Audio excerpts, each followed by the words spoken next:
Good evening, everybody, and welcome to the Pac-12 Chat Show Live here on the Voice of College Football and the USC and Oregon channels for the Voice of College Football. We're glad to have you guys with us. It's going to be a big week. It's rivalry week in the Pac-12. And for everyone who's in the chat, we're here to talk about the Pac-12, not anybody else. So for those of you guys who are used to using the chat to spar with other teams, we will just clear that all out. So we're not going to be doing that tonight. We're here to talk about the Pac-12, and we want to engage with you guys. There's a couple ways you can do that. First, we're going to go through a preview of the conference and the games going on this week. Then we're going to have a call-in, and we'd love to hear from you guys about what you think of the Pac-12 games this week. Again, we're not debating games outside the Pac-12 because that's not what we're here for. There is plenty of that going 24 hours a day if that's what you're looking for. Now, the other way you can engage with us is obviously talking to folks in the chat. If you have a question for the group, you can either do a super chat, which is where you just click on the $ under the chat button, or you can help support the channel directly, and that makes a huge difference to the entire Voice of College Football community. So, guys, let's bring in the group. Now, you guys know our beloved Chris from UCLA is unfortunately off hiking in Patagonia, enjoying the wonderful world of South America, and he claims he's not at all fleeing from the Bruins debacle this weekend. So we're going to take him at his word. We're going to believe him. And instead, as we get ready for the glamour game, USC versus Notre Dame, we've got Will and D here as a guest. Will, welcome to the Pac-12 Chat Show Live. Thanks for having me on, guys. I'm really excited to talk some Pac-12 tonight. We're glad to have you. It's going to be a lot of fun. So, guys, first of all, we don't want to spend too much time on it, but what a week for the Pac-12. Again, we're not going to dwell on the rankings and all that, but we are going to point out the Pac-12 has more teams ranked than any other conference. Half of the conference is ranked, which is why there's a lot of exciting stuff for us to talk about today. For those of you guys watching at home, if you're going to watch live, you can always help with the super chat down in the corner. If you want to help support the channel, it makes a huge difference to everybody. You can do that via Venmo, PayPal, or most importantly, we're going to talk more about this later, you can join the Voice of College Football's Patreon community. Tim, tell us about the Patreon community. Sorry, I'm still getting my stuff together, Tony. Okay, we'll talk about Tim in just a sec. Sorry, Tim just joined us. He was just getting back home. So we'll talk about that more in a little bit. But for anybody that needs to, those are the links. So you can just grab them with your phone and grab a screenshot, and it's an easy way to grab it. Now, guys, first of all, the World Cup is going on. And, the U.S. played Wales to a tie. There was terrible officiating. We got a picture, and I was stunned by it because it really, really surprised me. Look who was in charge. I love it. Is that the Pac-12 refs calling the World Cup game? Michael Mothershed and Duddy, both. So given the terrible refereing, we figured the Pac-12 sent the refs over. All right, on a more serious note, you guys, the USC Trojans clinched on their way. They're on their way to Las Vegas to play for the championship. But who are they going to face? Anybody want to give their quick predictions, and then we'll walk through the odds?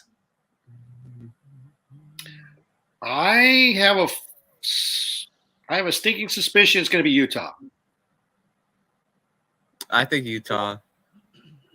I want the Ducks because I think they'd be the best win. But I do think that I don't want to give you spoilers away, but I think the Beavers are gonna be doing some Upsetville. But yeah, I would like to play the Ducks because I think that would give USC the best chance, the best resume to get into the playoffs. Into the playoffs. All right, let's take a look at how that's going to happen. So, as you guys have seen, some of you have seen, and John Canzano, I got like a text today from John Canzano. I felt like I was totally fangirling too. I put together this chart actually for our show tonight, and John loved it so much it actually went out to all of his subscribers today as a breakdown of who can get to the championship. So we've got a little flow chart here. So if we take a look, just going through to break down, if Oregon wins the Civil War, Oregon goes. If Oregon's being upset, then it goes to Washington. If Wazoo beats Washington, Oregon still goes. Washington wins, then it goes to the Bear Bowl of UCLA and Cal. Cal wins, Washington goes. If UCLA wins, then it goes down to Utah and Colorado. On the fluky chance Colorado goes, Washington goes.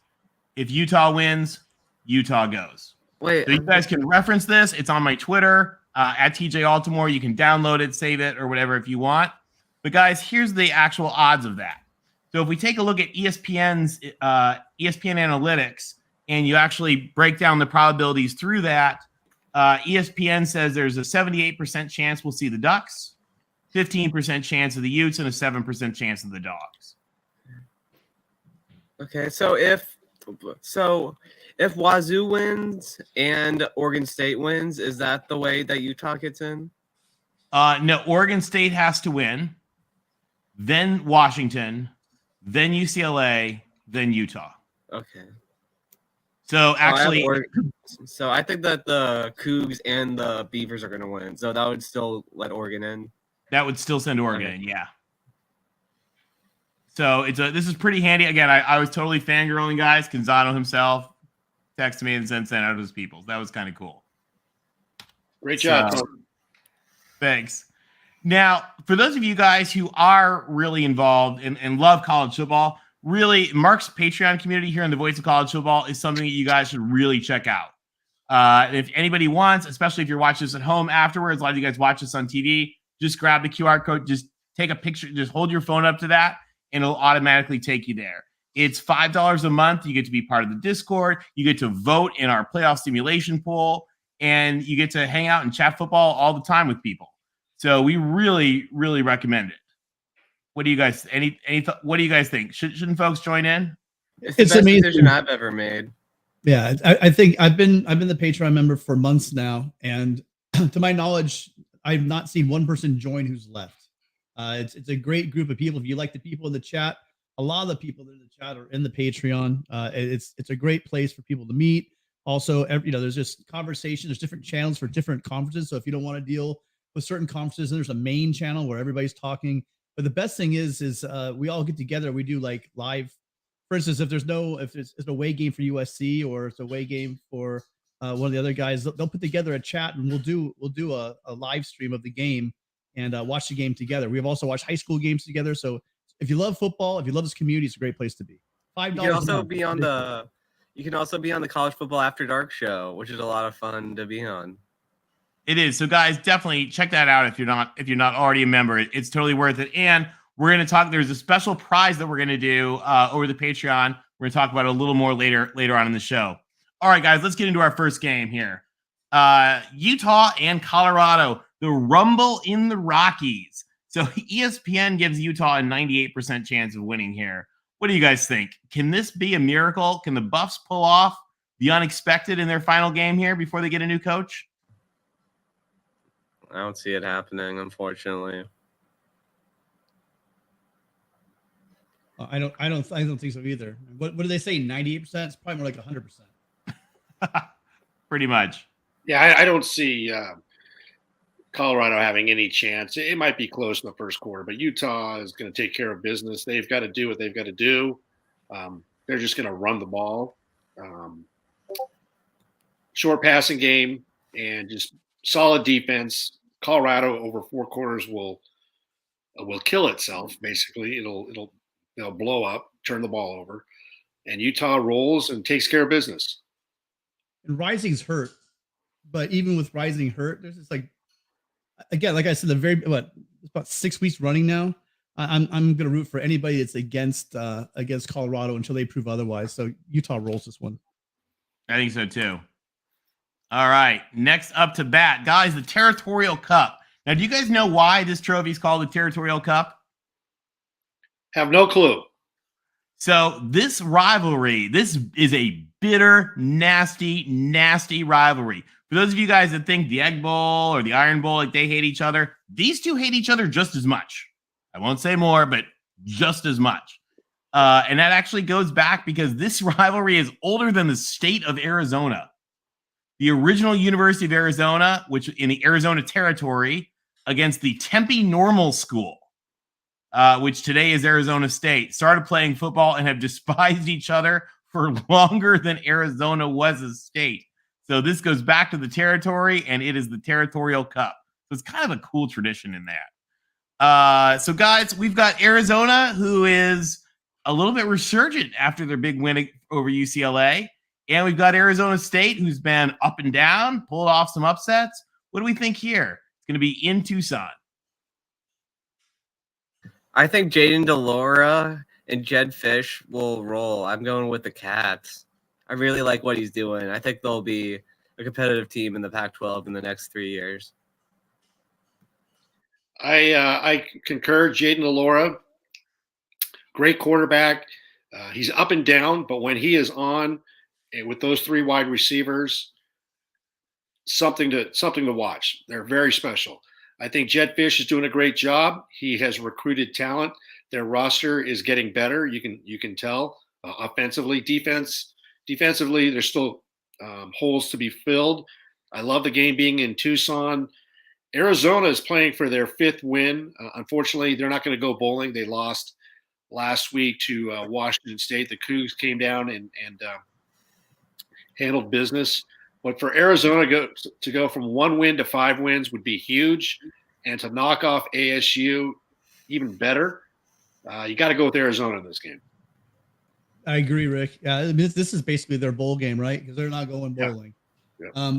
So there was a bit of a little. If you guys didn't see it, there was a bit of a little mix-up, dust-up, war of words between Delora and I think it was Singer. I can't remember, but I think they get that all sorted out. I think you see a heavy dose of Wiley running the ball, and I just still think Arizona State's kind of a mess. So yeah, I think that Arizona wins this one.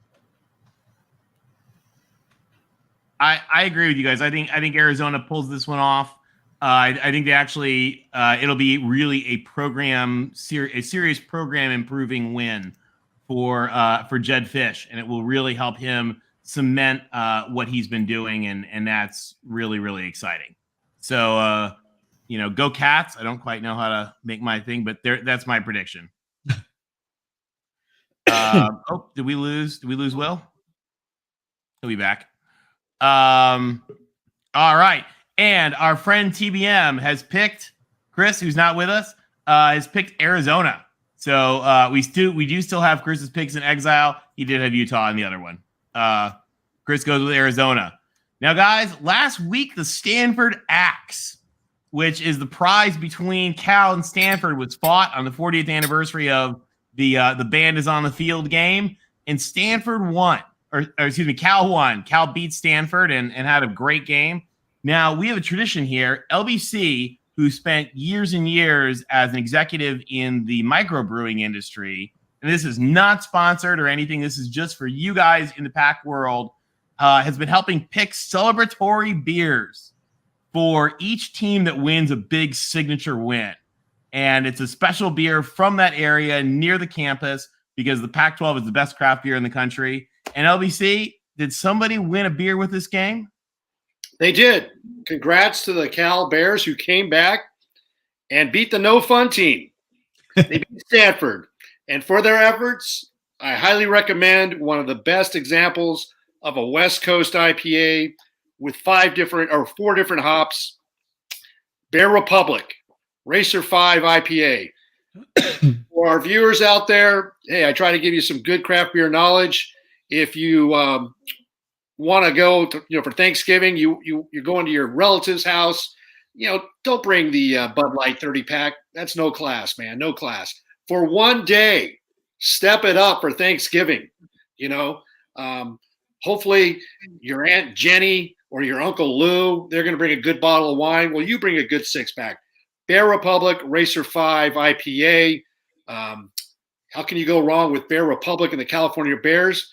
Hey, and the Bears are going to be chasing that other little Bruin, UCLA, looking for their 5th win. So cheers to Cal. Cheers to Cal. Check out Bear Republic. Again, not sponsored. It's just a great beer for you guys to take a peek at. So moving on, LBC just laid it. Now, some people call this the Bear Bowl. Remember, UCLA and Cal have the same mascot, technically, the same fight song. They play a little differently, but it's the same. And UCLA's number 17 going up to Berkeley. Guys, can Cal pull the upset, or will the Bruins get things back on track? I could see a slow start for UCLA and DTR. I think we might see some bad DTR early, but I think eventually they'll get it going and win by about 14 points. So I'll go with the Bruins. Yeah, Will, that's a good take. I look at UCLA, and this is going to be a short week.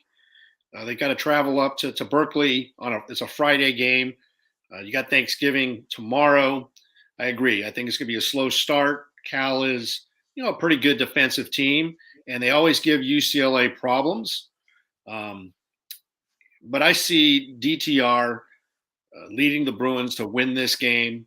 UCLA needs to improve its bowl standing, and for them to go 9-3, I think that's pretty much where expectations were predicted for this team, being it was Chip Kelly's 5th year, and I think DTR's 15th year. But I like UCLA by 13 points in this game. Yeah, I think they cover as well. I think I'm with you guys on them starting slow because DTR is a bit banged up, but I see a heavy dose of Charbonnet. And surprisingly, when I was looking at this game, when you think of Cal, the one thing you usually think they have going for them is their defense. But they're at 5.8 and UCLA's at 5.5 yards per play, so which is not good, but a slight edge to UCLA. But UCLA's offense is way better, so I think they cover this game as well. Well, as a Trojan, I want to say, Cal can get this, and I have a lot of friends from Cal, and I want to hope for them, but I think UCLA is just too good, and I think they're down staff.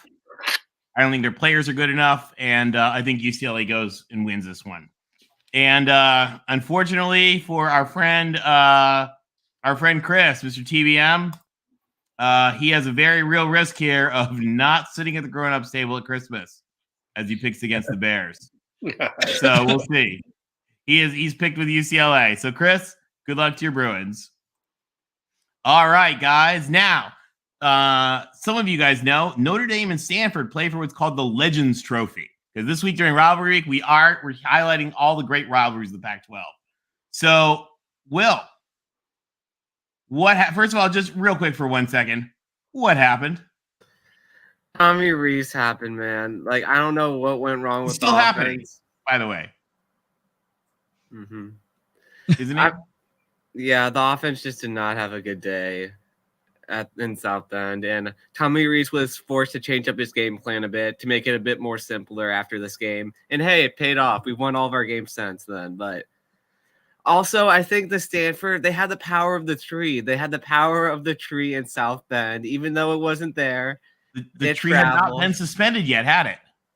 It hadn't been suspended yet, and they lost the team. They lost all their power once they banned the Stanford Hates Fun. So you see, they won this game. This was the last game that they won, and since they lost the power of the tree, they haven't been able to win. So the power of the tree was really strong in South Bend, but they've lost it since the ASU game, and they haven't won since. So I believe you. So as you guys know, Stanford hates fun. So Stanford has been on a war on fun, and Stanford has banned the tree. The tree is suspended until January, and there is currently a Vichy tree, a temporary acting tree in his place until January. And we at the show, we do not approve of that. A January ban on Stanford football basically is a season ban. It is, exactly. There's no bowl game for that. There will be no January bowl for these guys. Stanford fans, free the tree, Stanford. But Stanford, who may hate fun, they're playing somebody who really, really hates fun. And if you want to know how much they hate fun, well, feel free to use Google yourselves. We just leave it up to you. We just don't do it at work. And that's entirely up to you. So Stanford is playing an institution that represents everything that is important to Stanford. And we'll leave that to you guys to look at those later if you want. So here on our edit today, we've rallied the forces of Stanford, the forces of Stanford's idealism and goodness. Guys, what is going to happen here? Stanford and Brigham Young in the Hates Fun Bowl. Your guess is as good as mine. What do you guys think? I think that BYU, they're overall the better team, unfortunately. So I'm going with the Cougs. Although I hope that the tree wins, but they lost the power. The Vichy tree doesn't give them the power, so I'm going with Brigham Young. Brigham Young is a hard team to figure out this year. They're 6-5. They started off the year pretty well. They beat Baylor in overtime. Maybe it was double overtime. They actually I think we're competitive. Didn't they beat Arkansas, or did Arkansas? No, Arkansas rolled BYU. That was right. So they've had some good wins and some just unbelievable losses. And I see Stanford put it together for one game, and mainly because BYU, I just don't think they found their identity this year. And obviously Stanford hasn't either. But Stanford has, Tanner McKee. Their defense is horrible, but somehow I think Stanford finds a way to win a 1 or 2 point game. They're going to pull a Pac-12 moment. That's what's going to happen. Tim, what do you think? I'm with you on that.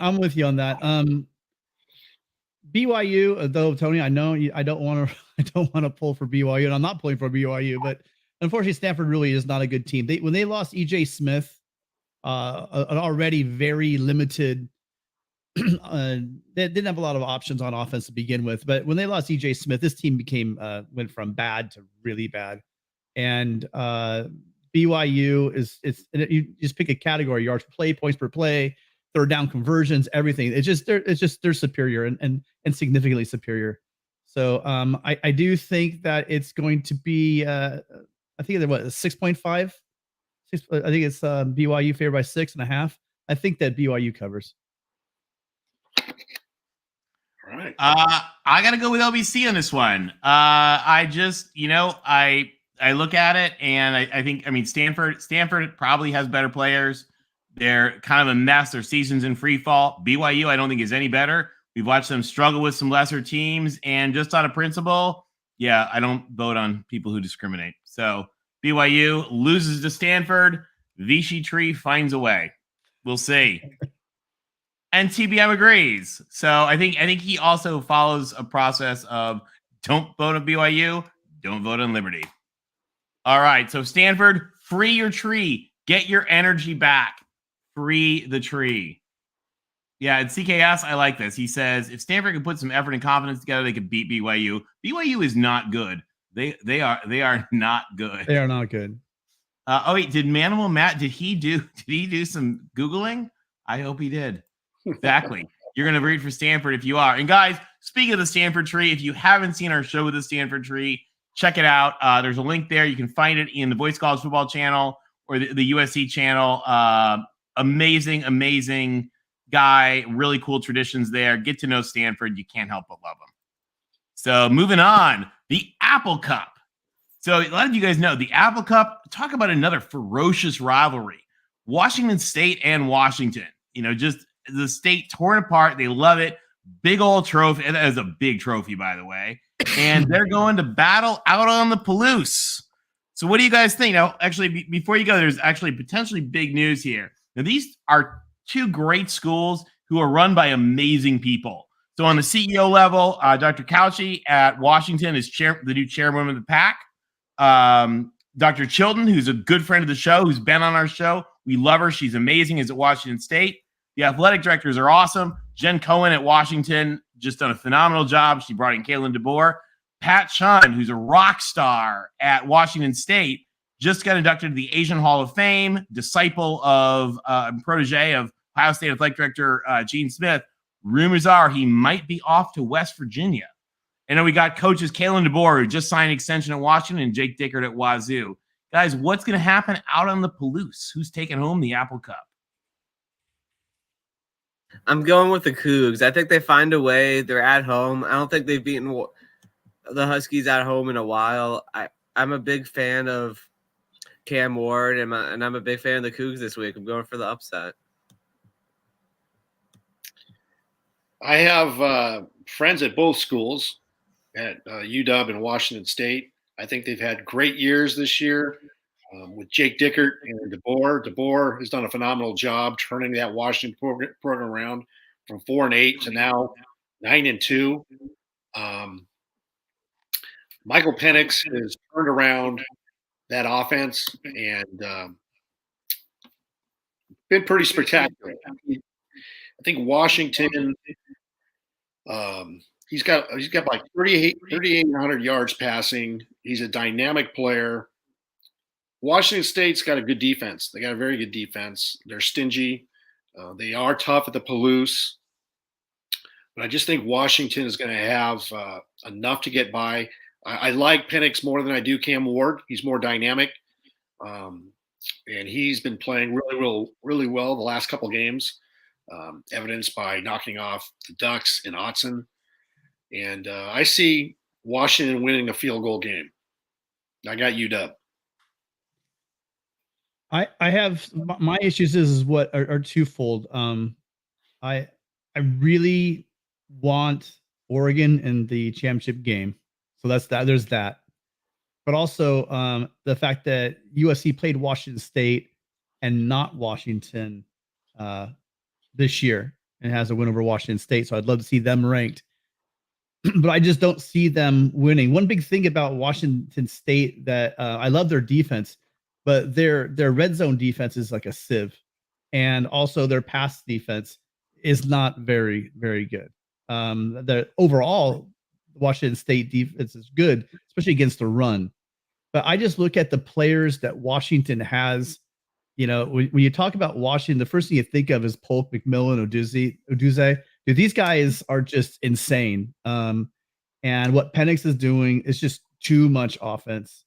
I do like the Cougs defense, but I just can't see them winning. Everything inside me, I'd be happy if they do win. Matter of fact, I want them to win, but I see Washington winning this game. Yeah, I just think they'll get enough stops, the Cougs defense. And They might. It's gonna be a close game. I think the line's only 2. Is that right? I think so. I think Washington's favored by 2. And this game is in the Palouse. I mean, I changed my mind last night and then again this morning, but every time I think about it, I just think that there's just too much. And the thing with Cam Ward is he is amazing, but he also has a tendency to turn the ball over and take a lot of sacks. So all that together, I don't see them winning. I want you to win, Cougs, but I just don't see it happening. Yeah, I agree with you guys. It's exciting for the Cougs. I think they've had an amazing season. They're going bowling, which is awesome. But Washington is really good. At least, certainly, they've got it back together. I think they've been playing inspired, and I think Washington pulls it off, which is kind of pretty exciting for them. TBM agrees with us. He says the Dogs. So we'll see how that goes. All right, guys. If you haven't seen, speaking of the Cougs, we love Washington State. Friend of the show, Dr. Elizabeth Chilton. You can see her. She did a great, amazing talk with us. Explain what it's like to be CEO of an institution running the athletic department. If you haven't seen it, definitely check it out. All right. The Platypus Trophy, which may or may not be for the Civil War. Bit of a debate as to what we're calling this rivalry now. But the trophy is a big old platypus, quite literally, between Oregon State and Oregon. The Beavs and the Ducks, guys, this is going to be one of the bigger games. And the Beavs had quite a win. LBC, what should they do to celebrate? The Bees went down to the desert and they did what Washington couldn't do. They took care of ASU. I believe the score was 31-7. And kudos to the Bees and Jonathan Smith in his 5th year. He's got this team rocking and rolling. They're confident. They're physical. This beer is by Deschutes. It's a long-time favorite brewery in Oregon. I've been to the Deschutes Brewery in Bend, Oregon. I've actually enjoyed a few Deschutes on an inner tube a couple summers ago on the Deschutes River. If you haven't done that, Bend, Oregon is by far per capita number 1 in the United States in terms of craft breweries. It's a great little town, Eastern Oregon, and look at the packaging here. Perfect packaging. You got orange and black. It's the Abyss. 11% ABV Imperial Stout. You got hints of licorice and chocolate. It's a deep, complicated, very flavorful beer. And like a lot of ranked Pac-12 teams, specifically USC, they've gone into the abyss in Corvallis. So cheers. Again, if you want to bring a nice, good, quality beer, craft beer to Thanksgiving, hey, LBC's got it for you here. I gave you an IPA. I'm giving you an Imperial Stout. Go with class. Leave the 30-pack at home. I like it. This is a good beer, by the way, guys. Oregon State, you earned it. Now, guys, the game itself, the Platypus Trophy. This is, John Canzano's dream game. He's got his two teams going against each other. What do we think? I'm going with the Beavs. I think that Bo Nix isn't the same guy that he was if he got injured against, I believe it was Washington, right, where he got injured. Yeah. And he just didn't look like himself against Utah. And I know Utah's a great team, but they just don't play that well against Tricycle, so they were able to win. But I don't think they win in Reeser. I think that the Beavs will take home the Platypus Trophy for the first time since, I believe, 2016. So it'll be big for the Beavs. I want Oregon in this game. I want them. Because I don't want to hear any more excuses by the Ducks. SC is in the championship game. We want you, Ducks. We've heard all your quacking for a decade. Okay, this is not COVID. It's not a 5-game season with no fans in the stands. I've got my hotel booked for Vegas. I have my tickets, and I'm going. Meet me. Talk your smack, you little quacks. You know who you are. That being said, I feel like that was targeted. The Beavs have more disdain and hate for you Ducks because you think you're in the Pac-12 championship. They've got a surprise waiting for you in Corvallis. You are going to find the abyss in Corvallis. And here's why. It's tough to win 3 games in a row that are all big games. Okay. They had a big game, the Ducks did, against UW, and they lost. And Nix got dinged up, and so did Forsyth. And their offensive line is not the same. Then you had to host Utah, and you took care of business. Congrats to the Ducks because that was a physical game. But now you have to get up for your little brother, and you got to go down into that little town of Corvallis, and you already think you have your ticket punched. And the Beavs are sitting there at 8-3. They're 21st in the college football playoff, and they have some proving to do to you guys. And I just think that Oregon State has a lot more hate for the Ducks. I don't think the Ducks have the respect for the Beavs, and this is a game just about kicking one's ass. And the Beavers are waiting for you, Ducks. This is their year, and they're going to prove it to you. I have the Beavs winning by 4. Yeah. But I want the Ducks. Don't misunderstand what I'm saying. I want Oregon. Every team has injuries. Go find a way. I want to see you in Vegas. I just think the Ducks are too banged up. I don't think Nix is near 100%. Forsyth, I don't see that. I don't know if he's back. Was he back in the last game, you guys? I don't know. I don't even think he made it back. But this has been their season. I've been on the Jonathan Smith train all year long. And at 8-3, they win this game. They're 9-3. They're going to be in a really good bowl game, and they're going to be fighting like hell. They know they don't have a shot at getting to the conference championship game, but we're looking at like Damian Martinez is a freshman running back. I talked about that on the last show or one of the shows I've been on. He is the running back, the best running back in the country that nobody knows about. He's a freshman. He came onto the scene. This kid is awesome. He may be one of, if not the best back, I think, next year in the Pac-12.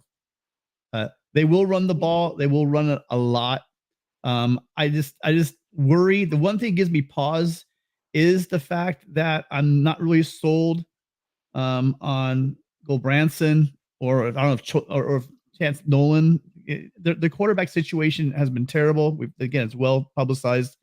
But I think that the Beavers defense is the difference in this game.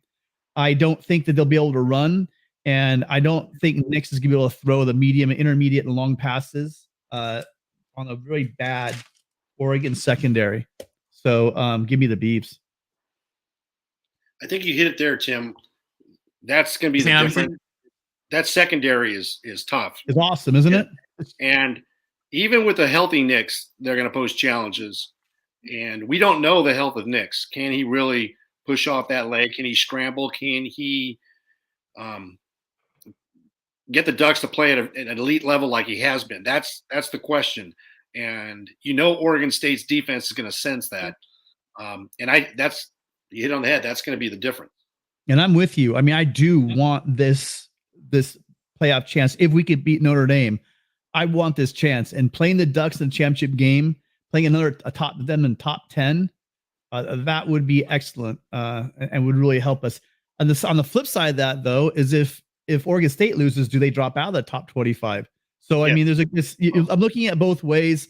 If we got Utah somehow, it'd be great to avenge that loss. But the one team also, I don't want to hear from the Duck fans that we were the best team. The way we would know is if we get the Ducks. That's why I want the Ducks to win. I just don't see them winning. I think this is going to be a good one, and I think I got to go with the Ducks. Now, Clint points out here, and this is a good point. The Beavs' most points allowed to Razor this year is 17, and that's from USC. They had trouble with Caleb Williams when he was playing well, and if Bo Nix is back and playing all right, which I think he might be by this time, I think Oregon comes away with it. I love the Beavs, and I want, kind of my spirit. I want the spirit of the Beavs to be able to pull this off. But I also think that Oregon is hungry. Oregon got embarrassed last year twice by Utah. And Oregon sees this as a chance to atone for what happened to Utah and a chance to atone for what happened at Georgia and get themselves back to the Pac-12 championship game, get themselves to the Rose Bowl. Oregon's on a mission, and I think they come away with it. I know everything makes sense for the Beavs to pull it off, but I got to go with the Ducks. Sorry to my Beav friends. I'm cheering for you, but I think it's going to be the Ducks. And TBM, now you guys know TBM has been on the Beavs bandwagon all year. He is 100% bought in, Beavs, and he said to make sure we told you guys that he is there for Oregon State. He, in fact, he had money on you guys to win 10 games. I don't know if that counts with the bowl or not, but he certainly is trying for it. Now, the victory bell last week went to USC, which was quite exciting. They changed the process. They actually got to claim it early. But USC, LBC, what should they celebrate with? This Thanksgiving, another selection here. Maybe some of you don't get along with your family. You just have to show up once a year, twice a year. If you want to bring a big, bold beer that nobody else is going to drink, and you want to drink a good beer all your own, you bring Stone's Arrogant Bastard Ale, okay? That's for USC. We are arrogant bastards. A little bit of story about this beer. I was selling Sam Adams in the mid-'90s in Southern California, and this beer, Arrogant Bastard Ale, you can get it in the Bomber, 22-ouncer. The six-pack's right there, but this is what their original package was. 7.4%. It's a strong ale, amber in color, and a former Trojan, Greg Cook, who graduated in 87, started Stone Brewing down in Escondido, North San Diego County. And on the bottle, I'll read to you, because when this came out 25 years ago, people were like, what the heck is this? And the last part says, there have been many nods to Arrogant Bastard Ale, even outright attempts to copy it, but only one can embody the true nature of liquid arrogance. Hated by many, loved by few. And that is USC. We are hated by many, and we are loved by few. We are back, and we are in the Pac-12 championship, and you got to deal with it, because we are arrogant bastards All of us Trojans. Fight on. Fight on, LVC. I like it, guys. So while you're celebrate with some Arrogant Bastard Ale. It is a fitting beer from Escondido for you to be celebrating with. Now, moving on, guys. The Jeweled Shillelagh, an amazing historic trophy between USC and Notre Dame. We're actually on the second iteration because the first one filled up. But this gets a Trojan head with a ruby or an Irish clover with an emerald for the winner. So they call this the Glamour Game. And we actually have a book for you guys about it that we're actually going to recommend. We're going to talk about that in just a minute. But the Glamour Game for the Jeweled Shillelagh between USC and Notre Dame. USC is number 5. Notre Dame's number 13. The Coliseum is sold out. Every recruit in California will be there. Guys, what's going to happen on Saturday night? Well, I do feel like this is, in all due respect to everyone, I do think this is the best team that USC will play all season. I just really like our lines of scrimmage against USC. I really like how we match up. And I really think we'll be able to just pound the rock at will. I know USC has a good D-line, but so did Clemson. And Clemson D-line just did not hold up against our rushing attack. The deep ball does scare me from Caleb, but I do think our secondary is much better than people give it credit for. I think we have the best freshman corner in the country in Ben Morrison. We have a great veteran, Cam Hart, who is questionable, so I'm a little scared that he might not play. And we have a great safety in Brandon Joseph, who's an All-American. And I feel like we'll be able to calm the storm enough with the big plays for USC, and I feel like we'll be able to grab the win in the Coliseum. I'm going 38-28 Notre Dame. A bold prediction. That is a bold. LBC, what do you think? Will, I want to ask you, would some of your Notre Dame brethren be inclined to call USC a bunch of arrogant bastards? This week, yes. With the way that USC Twitter's been, I would say yes.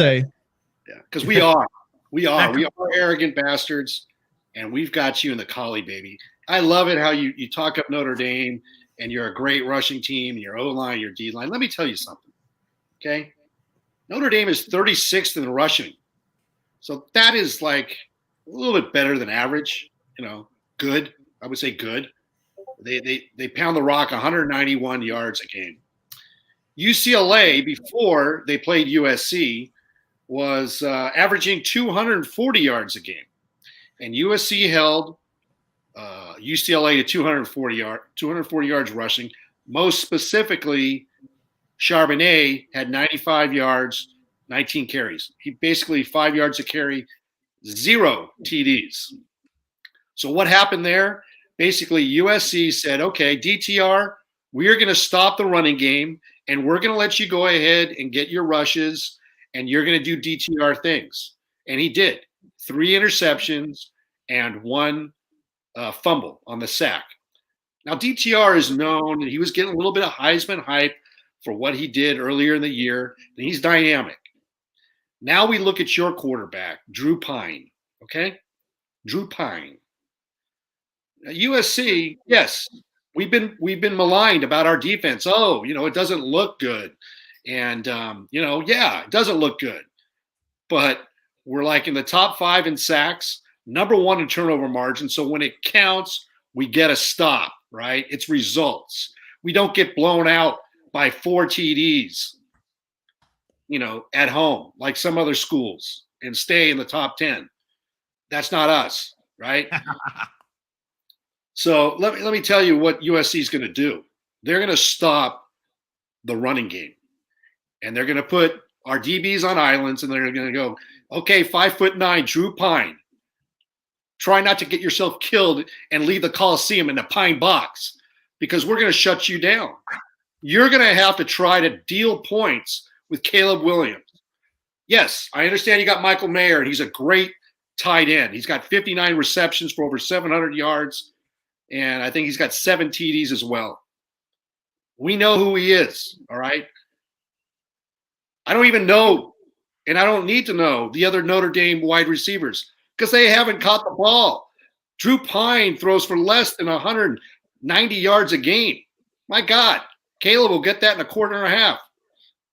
So what the game is going to come down to is turnovers. If USC turns the ball over more than 2 times, yes, we're going to have problems.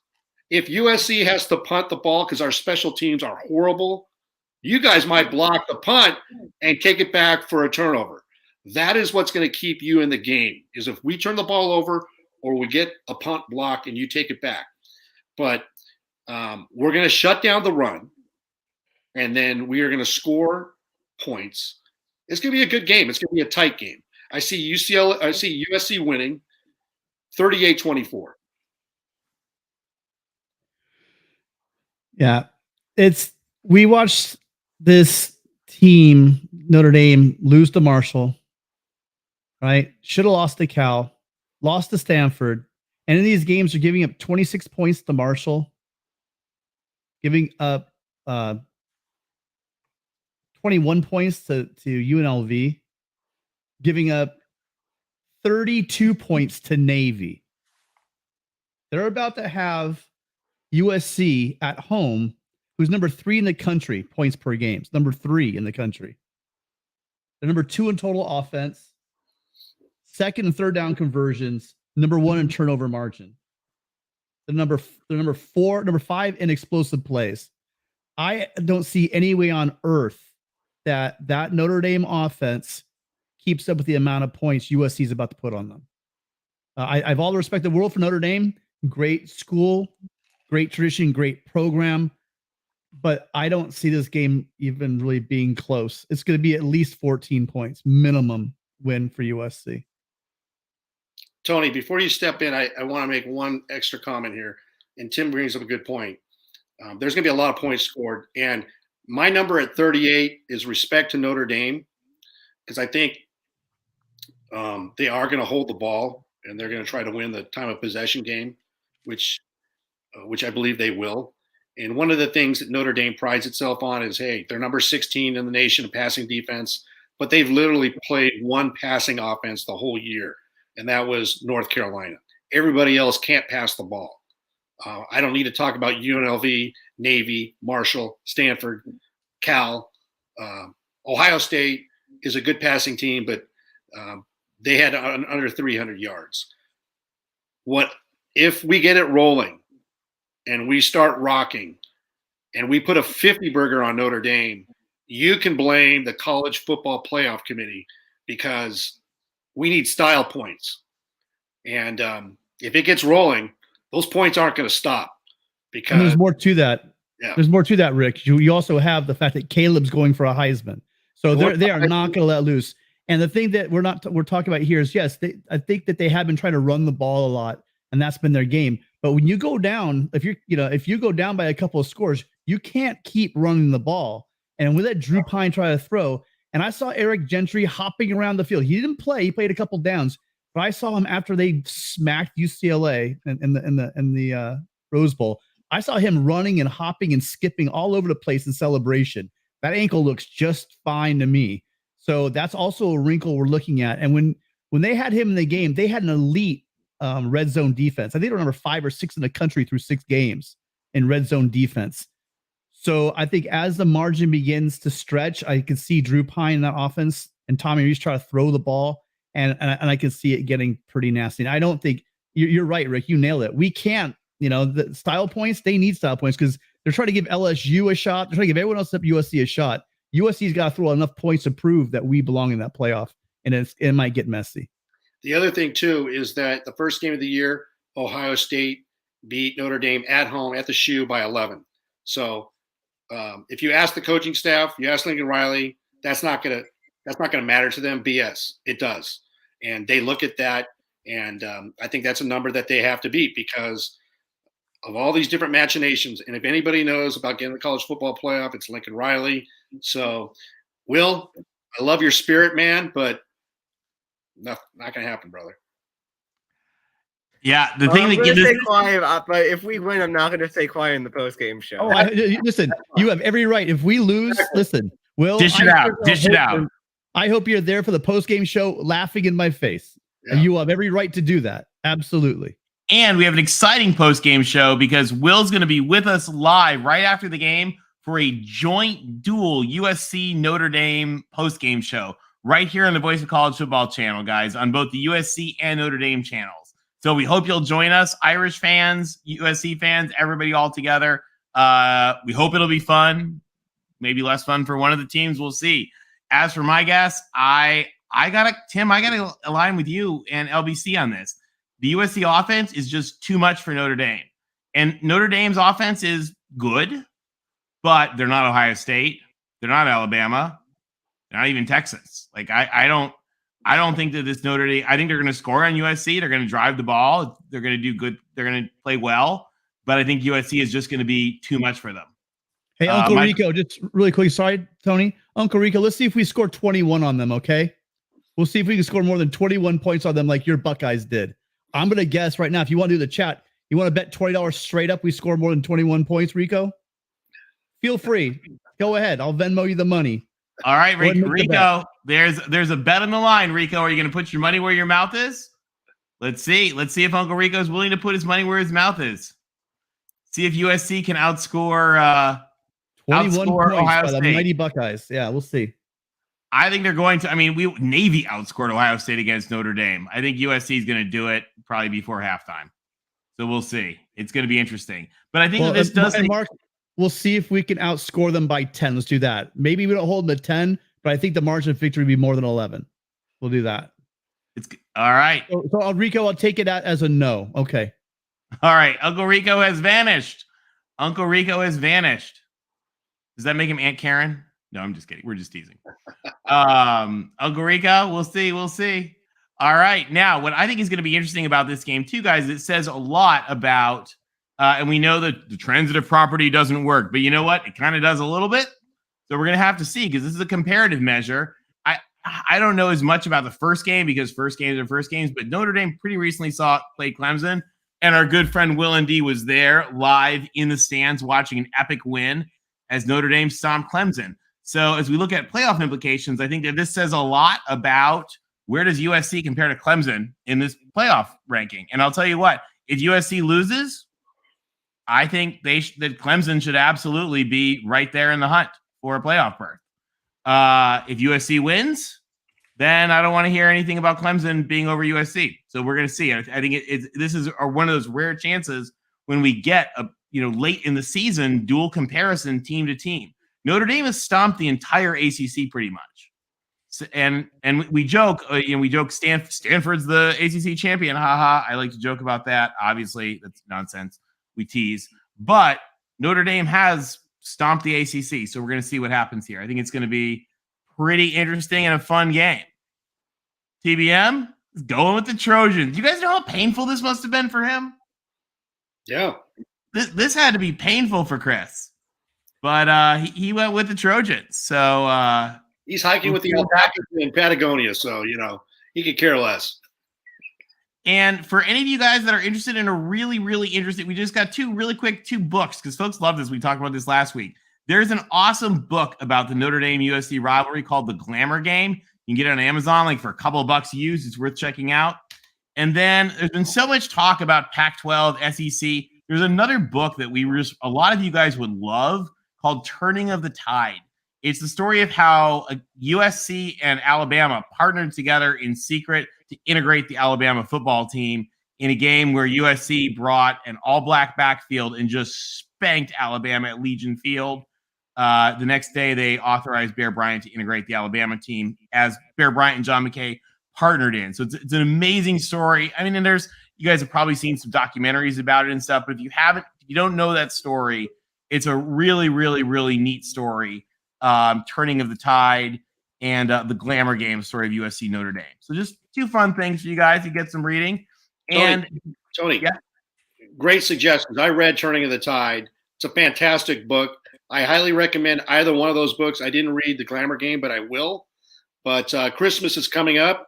For you guys that have family and friends that are college football fans, one of those books or both of those books would be great additions, great stocking stuffers, Christmas ideas. So use the Amazon link and do your friends and family a favor. And if you're watching at home, you can just grab pictures of those off the QR code. There are also links in the description. Now, live chat. We had a great chat with Jacobo, the US. He's actually the Trojan. You guys will see him over the weekend. If you haven't watched that, amazing young man. You guys will love him if you haven't seen it. So one more game here, guys. San Diego State, not a member of the pack, but we think they probably might be soon. They got quite a game with Air Force. Big Mountain West game, but who knows? Now, Air Force, remember, guys, if some of you guys don't know this, Air Force was originally supposed to be a member of the Pac-12, and then a couple other times in its history tried to join the Pac-12, and the Pentagon said no. But our potential future conference member, San Diego State, what do you guys think about them in Air Force real quick? Yeah, I think this will be a good one. I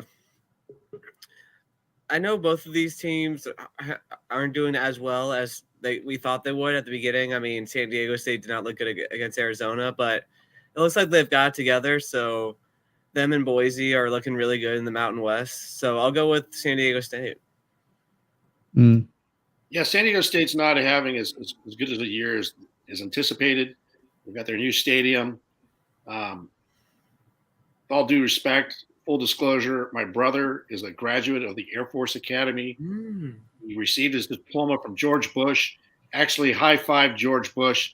So it would be wrong of me to pick San Diego State, but I got to go with the Fighting Falcons, Air Force. Yeah, San Diego's gonna well, other way around. San Diego's been okay, but they're nothing special this year. I had to look this up because I'm glad I looked at Tony's slides. I wasn't ready for this game, but Air Force has been on a tear. They're on a mission this year. I think they are the better team. So give me Air Force in a game I know very little about. I think I've seen Air Force. I've seen San Diego State. I think Air Force is too strong for them. Plus, I have so many friends that went there. Good family friends and friends from overseas and in the military. Off we go into the wild blue yonder. Go Zoomies. All right. So TBM agrees. He's saying Air Force. Oh, good. So let's take a look. How have we been doing in these picks? Well, in fourth place, we've got the king of hot takes, Mr. LBC, but only 2 games back out of first. I'm in third, 1 game up, and we maintain a tie. Chris and Tim are tied in first place. Tim, can you beat him this week? I don't know. I thought the USC pick would have pulled me ahead, but no, I don't know. With Chris, no, probably not. Chris knows. Chris, when it comes to gambling and knowing who's going to win, Chris is pretty good, except for when he picks his own team. Yeah, that is true. That is true. Actually, the way to beat Chris is just to have UCLA lose. No, it's Cal. He actually heard him as picking Cal because he picked. Remember this, you guys. He was the only one to pick UCLA over Washington, right? Earlier this season, he was the only one that picked that, I believe. And so that was a huge win on his part for that one. It was. He did great. He's had great picks. So, guys, in just a minute, we're going to open up the show for calls, and we want to hear from you guys because that's why we're here to chat with you guys. So, you can go. We'll post the link in the chat. The other thing that you can do, which is easy, is you can just take your phone and just click a picture of this QR code right here, and then you just join us. Now, if you're calling from a phone instead of a computer, it'll ask you like, "Hey, can we access your camera and microphone?"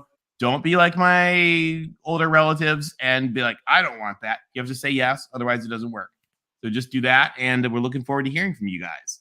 So just use that QR code. We'll put it back on in just a minute when we're ready for calls. But if you guys want, you can do it now. There was somebody in there just a little bit ago. If you want to call back, we'd love to have you on in just a minute.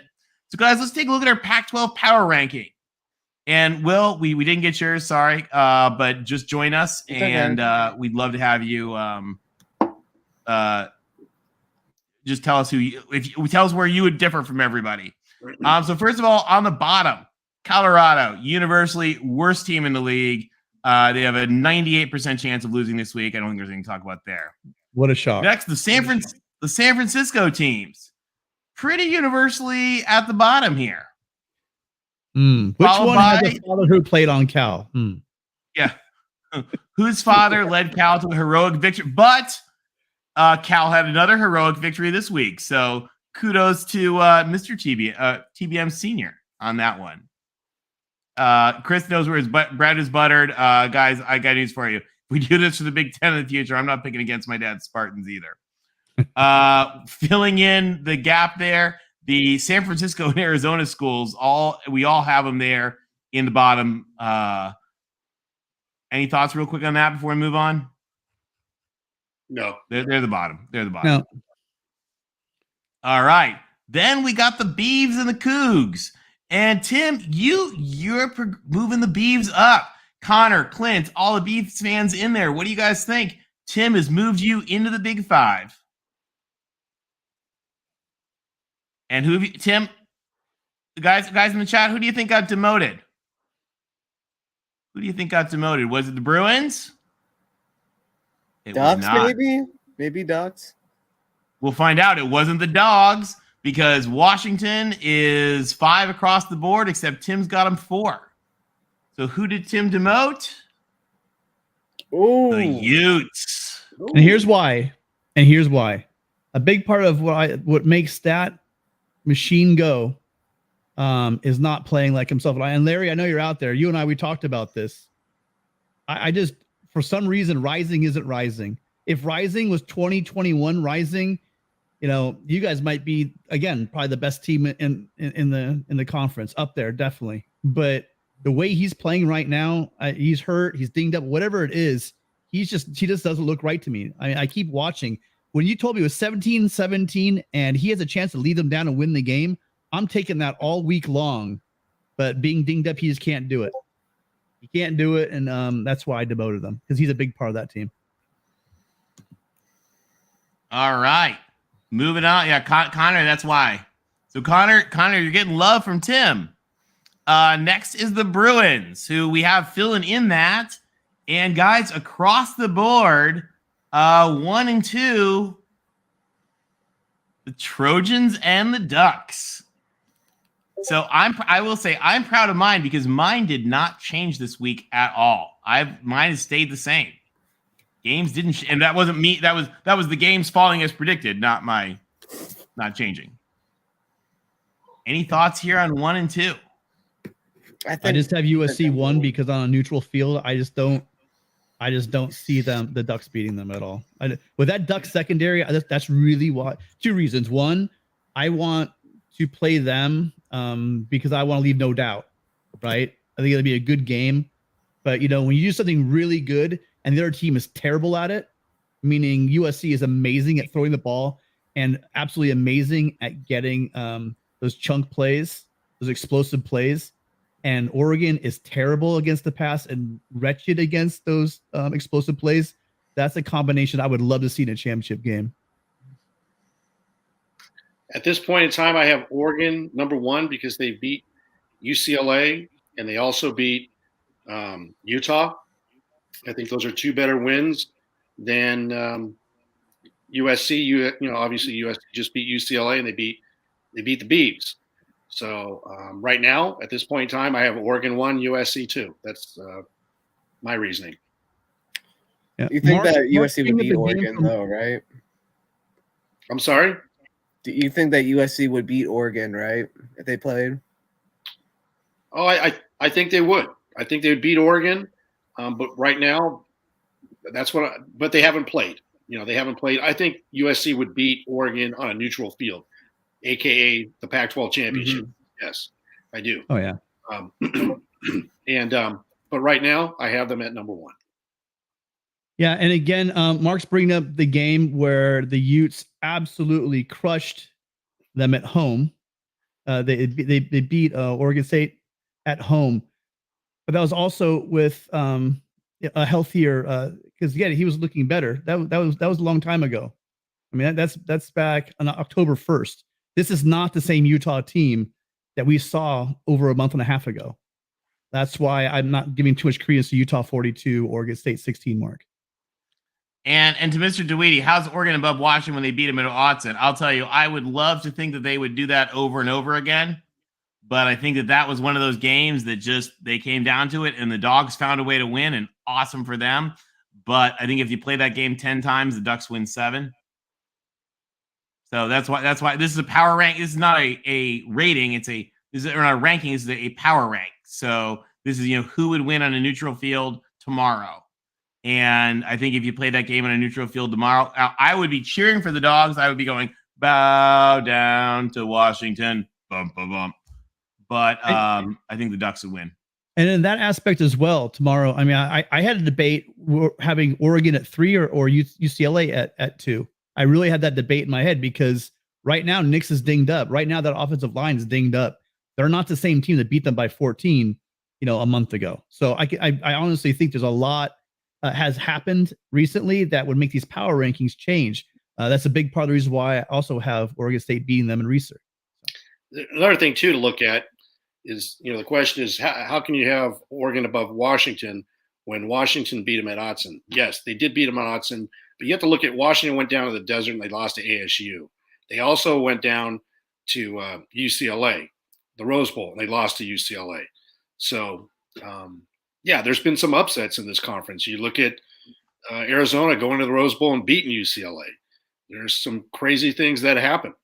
But when you evaluate everything, and I'm speaking for myself, when you evaluate everything, that's went into the decision-making process. And I like that word, Rick, evaluate. So to answer your question, Daryl, does the first few weeks of the season not matter as much to you as the rest of the season? No, it doesn't. If we're talking about a team playing right now, there are injuries. There are freshmen playing their very first game. There's coaches coaching their very first game of the year. Now we're in game 12. And a lot of those guys that had no experience, they had a lot of practice time, but no on the field experience. These teams are totally different now than they were back in August. So of course those games count. They're wins. They were played and they're part of the record books. But does it tell you a game in Daryl, do you think a game played in August tells you how a game goes down in November? And I would have to say, all the years of watching football, no, it doesn't matter as much as what's happening right now. Well, and that's another thing that gets confused a little bit too, is that there's these things, as we know, they're preseason rankings. Good example, Texas A&M had a number 6 preseason ranking. And we know they're not number 6. There's a lot of other teams. So it's not really, in my book, when you beat the team, what they're ranked. It's what they're ranked right now today. So you have 6 Pac-12 teams in the top 25. And there's a lot of margin for error in interpretation. But, pretty much what you see in the college football playoff rankings is, an evaluation. This is an evaluation here of specifically within Pac-12 games. And 1 through 7, any of those teams on on their home field can upset any one of the other 7 teams. It's a very, very competitive conference. And it's great to have these questions and debate because this wasn't the case last year or the year before, obviously. And this is a fantastic year for the Pac-12. It's good to see all these teams performing at a high level. Look forward to seeing them in the bowl season. And looking forward to seeing who qualifies for the Pac-12 championship to play USC. It's going to be wild. All right. So moving on real quick, guys. Let me once again, so I got to go back to it. I hit the button too many times. All right. We'd love to have you guys call in. We got our first call over here now in just a minute. Anybody else? We're here to chat with you guys for the next little bit. However long you guys want, we'll be here. So if you want to call in, you can just again, we'll put the link in the chat right now. And then anybody else, if you want to just take a picture of that QR code, we'd love to have you chat with us. So bringing on our first person, let's welcome Desmond. Desmond, welcome to the Pac-12 Chat Show Live. How you guys doing tonight? Good. How you doing? Doing good. Yeah, I just want to talk a little USC, a little Pac-12. I saw, I guess my first question, I saw a couple of you guys had Oregon above SC. It's how do you guys figure, I guess, play into Bo Nix's injury with your ranking right now? Because he's not going to have any time off between, Oregon State and this Pac-12 championship game. So if they do end up meeting, in Las Vegas, how do you think, that ranking and how Bo Nix is going to play with that injury? Well, I'll go ahead and answer that. I have Oregon 1, USC 2. I just look at their full body of work and the way they beat some of the teams that USC and Oregon have had common opponents. They really took a number to Arizona down the desert, beating Arizona 49-22. That's an example. And they beat a good, at the time, a BYU team. I just think overall Oregon has better quality wins at this point in the season. But USC had just had the opportunity. It's a backloaded schedule. So USC's got a challenge as well. I don't know if USC can win 3 games in a row. And the rest of the country is asking the same question. Because if you beat 3 teams in a row, and I'll lay it out there right now, there's not going to be another team in America that's going to win 3 teams in a row with at least 8 games.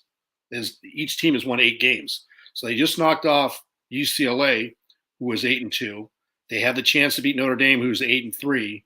And then if it is Oregon in the Pac-12 championship game, then their record would be 10-2. They would have to beat Oregon State. So name me another team in the country that could accomplish or has accomplished that. There's not one. So and all 3 of those will be ranked. If USC can do that, that's pretty remarkable. Can Oregon do that? Like I laid out earlier in the show, they beat they lost to Washington, they beat Utah, and now they have Oregon State. So they have a little murderer's row as well. And then they would have to get to the Pac-12 championship should they get by Oregon State. Bo Nix, the kid's a warrior. He's going to try. I didn't expect him to play against Utah, but he did. So his health and the offensive line's health, we're going to find out. But that's a challenge in front of him. Yeah, and kind of to play off, I watched that Bo Nix game last night, or the Oregon game last night at whatever o'clock it came on ESPN as a replay. And the way he was playing is kind of the way USC is kind of terrible in the pass defense. He got the ball out 2 seconds, tight ends, down the middle, screens all over the place. And that's kind of USC's weak spot in the pass defense. If you SC gets a quarterback going 5-step drops, you kind of get the RD line going, then you can kind of, we're aggressive on the back end. So, yeah, that kind of worries me if they're going to play that style against SC where they could just sling it all over the place with speed. And, now we're in trouble. Well, again, USC hasn't had Eric Gentry, which is a big part of our pass defense.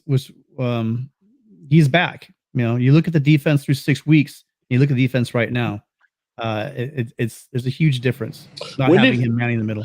When did he get hurt against Utah? Was that very late in the game, or was that about the third quarter? We definitely missed him down the stretch in a close game. That's right. Yeah, sure. I'm just thinking about him and Shane Lee.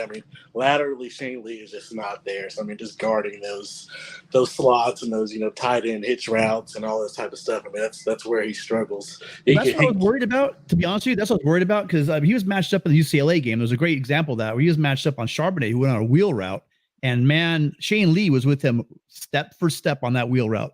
Great protection. So I'm not too sure about that. I think Shane Lee's playing the best ball of his life. As a matter of fact, Tui Pelotu got a lot of praise for that game against UCLA, and rightfully so. But I'll tell you what, the big difference in that season and previous seasons of UCLA and Chip Kelly being able to run the ball on USC was Shane Lee. I have no doubt. That guy downhill, you're right. I don't think he's the greatest guy horizontally, but it's not like he's a liability. Earlier in the season, he was somewhat of a liability, but I don't know what is going on there. Teams aren't able to really pick on him as much as they used to, and they did come after him in that game on a couple plays. They tried to ISO him with a running back, and he was able to run with that running back. So I was really happy to see it. Yeah, he's definitely got better. I'm just thinking about the Kincaid, and I know Notre Dame has a pretty good tight end as well. So I think that's the only way Notre Dame can pretty much survive. If they can't, I think our O-line can take their D-line. It may be a hot take, but we took Clemson's D-line, and they're more talented than the Trojans. I think we can play ball control with the run game. So I guess let me ask. I would say talented. Let me ask the Notre Dame guy and also the SC guys too. USC's, for all of what it's worth, USC's done fairly well against the running backs the last 5-6 weeks. Charbonnet had 90 yards. I know he got 5 yards to carry. Ott had 50 yards. I know he was kind of injury prone. And then I think an Arizona State guy, I know he's rushed for over 100 yards, like 4 of the last 5-6 games. He was less than 80. I guess where do we see that going? Because I really do think that SC's done fairly good at the run. And then the Caleb Williams factor of, you're going to run the ball, you're going to do all this type of stuff, you better capitalize on running the ball and killing the clock. Because if you don't, Caleb Williams going to score. And now you guys are having to throw the ball, which we know you're going to throw the ball. If we fall behind by more than 14, I don't think we're winning. I'll just say that. I don't think we're going to be playing catch up. I mean, we could get a blocked punt, then get a stop, then score. But, yeah, I think we're going to have to stay ahead or down 1 score to win. And I think we can do that against the Trojans. It's going to be interesting for sure. Yep. Well, thank you, Desmond, for calling. We're glad to have you. All right, next up to bat, Larry Pilgrim. Larry, big game for the well, I guess an easy game for the Utes, but big implications for the Utes around the conference this week. What do you think? It's going to be pretty interesting. It's funny to hear an Oregon Duck talk about they're already in when they don't overlook those Beavers in Reeser. We overlooked them last year, and USC almost got bit by them this year. They're good, aren't they? Yeah, and so they're just Utah's good at home, Oregon's good at home, yeah. Washington's good at home, and so I don't know. I think Utah might end up. I thought they didn't have a chance, and then I realized, I was like, you know what? Utah would be in it because they would have beat Oregon State and they would have beat Washington or Arizona State. So in a tiebreaker, anyway, I think Oregon State's I called it before I even knew about the tiebreakers. I said Oregon State's going to beat them because Oregon was lucky to win that game. I mean, if Utah would have had their backup in, they might have won that game because Oregon tried to give it to us, but we ended up giving it to them. So Cam, I think Cam's knee is sprained from what I'm kind of hearing. He's got a sprained knee. And it happened on that 2-point, the last play of the USC game when he went in. His knee was bent, and but he's not right, which is another thing. If I was to rate the teams now, I think it's USC, then UCLA, then Washington, based on Knicks and Rising or not. They're not even close to what they need to beat those other 3 teams. I think if you put all 5 of them on the neutral field, Utah and Oregon would get beat by the other 3 in the state they're in. Because of the injury. That's kind of, Larry, that's a lot of what I was thinking in my power rankings this week. Yeah. So, to be honest, Washington would probably give USC the best battle in a conference championship game. Resume-wise, I think either Utah or Oregon would help USC with the CFP committee because they could avenge the loss against Utah, but then Oregon's got the cachet. So, either way, Utah should be. You know what, guys? I'm curious as to how many starters are actually going to play against Colorado. To be honest, for Utah. Do you think the backup quarterback's going to play? So we've got. Cam. I think they only played Cam because their backs were to the wall, and Stanford they knew they could just hand it off, but Arizona they knew Arizona was going to give them. They might have to keep up scoring, so I think that's why he was in there. But Nate Johnson, the QB that we got, I think they're trying to get him prepared for next year. So I'm not sure. He may play. He may play in this game. That would be the smart move. Give Cam another week. Possibly, you don't know if Utah is going to qualify for the Pac-12 championship. And if they don't, then rest him up for a bowl game. If he decides in a bowl game. Yeah, I don't know if you'll see Cam Rising in a bowl game, or even Dalton Kincaid, because Kincaid's probably a first, second round pick. Yeah. So, and even Kufi. Kufi's probably Kuthi might even be a first-round pick. So I'm a Beaver, Husky, Bruins fan this week. Right. Yeah. Hey, and Larry, did you see our flow chart on how you guys can get in? Yeah, I actually read Wilner's. I read John Wilner's the next day, and I went, "What?" And that's when it made sense to me. And then I've got a question for Will, because I haven't watched any Notre Dame. Sorry, bud. Have you guys played? You Have need you to guys watch us played? against your Holy War rival? No, I can't watch those guys. Hey, Larry, we beat him in basketball today, so you can be happy. Oh, thank goodness. Actually, that's what they're best at, is basketball. They went down today. Sweet.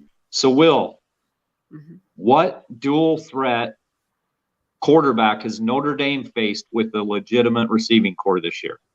I don't know if they have. Have they? Dual threat and receiving core? I'm not sure. But Ohio I feel like for these big games, Freeman and Golden really get prepared for the defense. So I feel like we'll be prepared as much as we possibly can. You know what's funny for is these big games, the coaches are prepared. For the not big games like Stanford, we haven't been prepared. Yeah, but McKee's not a dual threat. So what I'm saying is, like everybody will say, Utah doesn't do good against a dual threat quarterback. Name me, hardly any team does. You know what I mean? Drake May's dual threat too. Sorry. Yeah.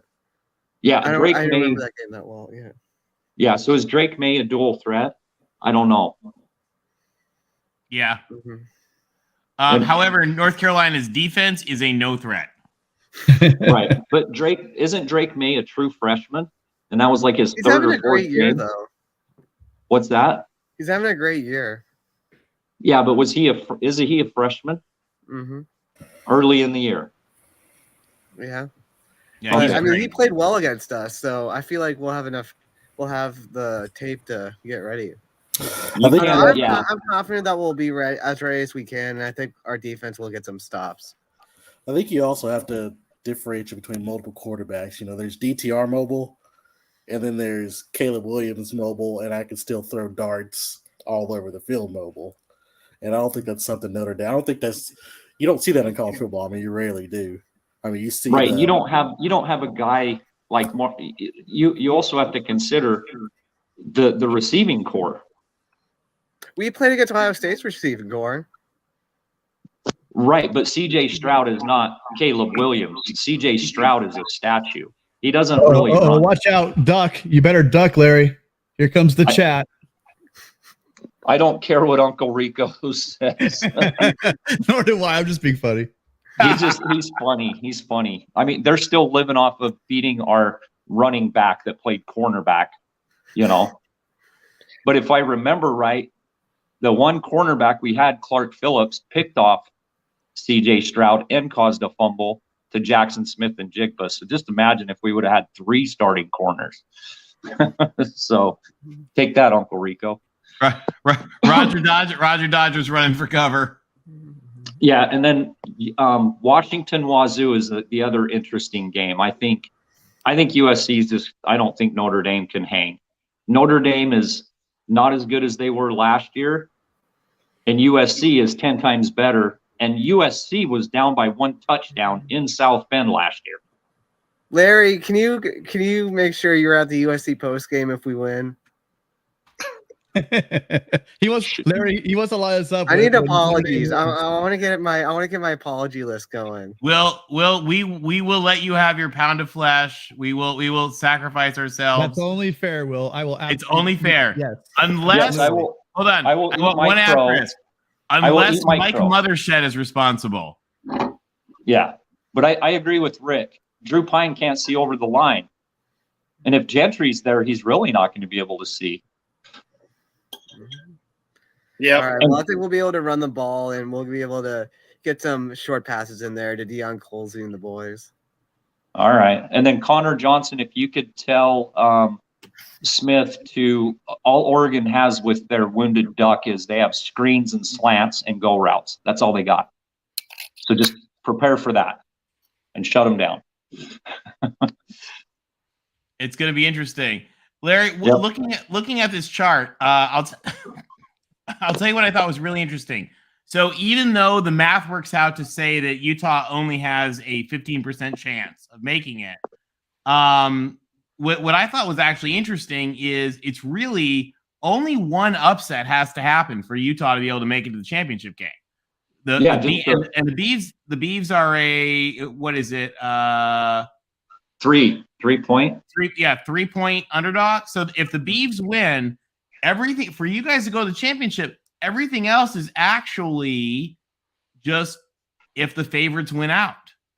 So, I mean, I know, the ESPN analytics say, okay, well, this game is this percent this, and I know because I did the math, I actually made the chart, but I look at it and I say that's like as good a 15% chance as you can get because that first game's pretty close, and then it just goes all the way.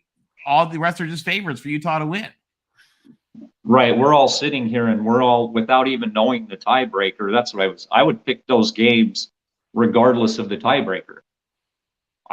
I didn't even know that, we still kind of had a shot until the next day, but I think Oregon State's going to win. Just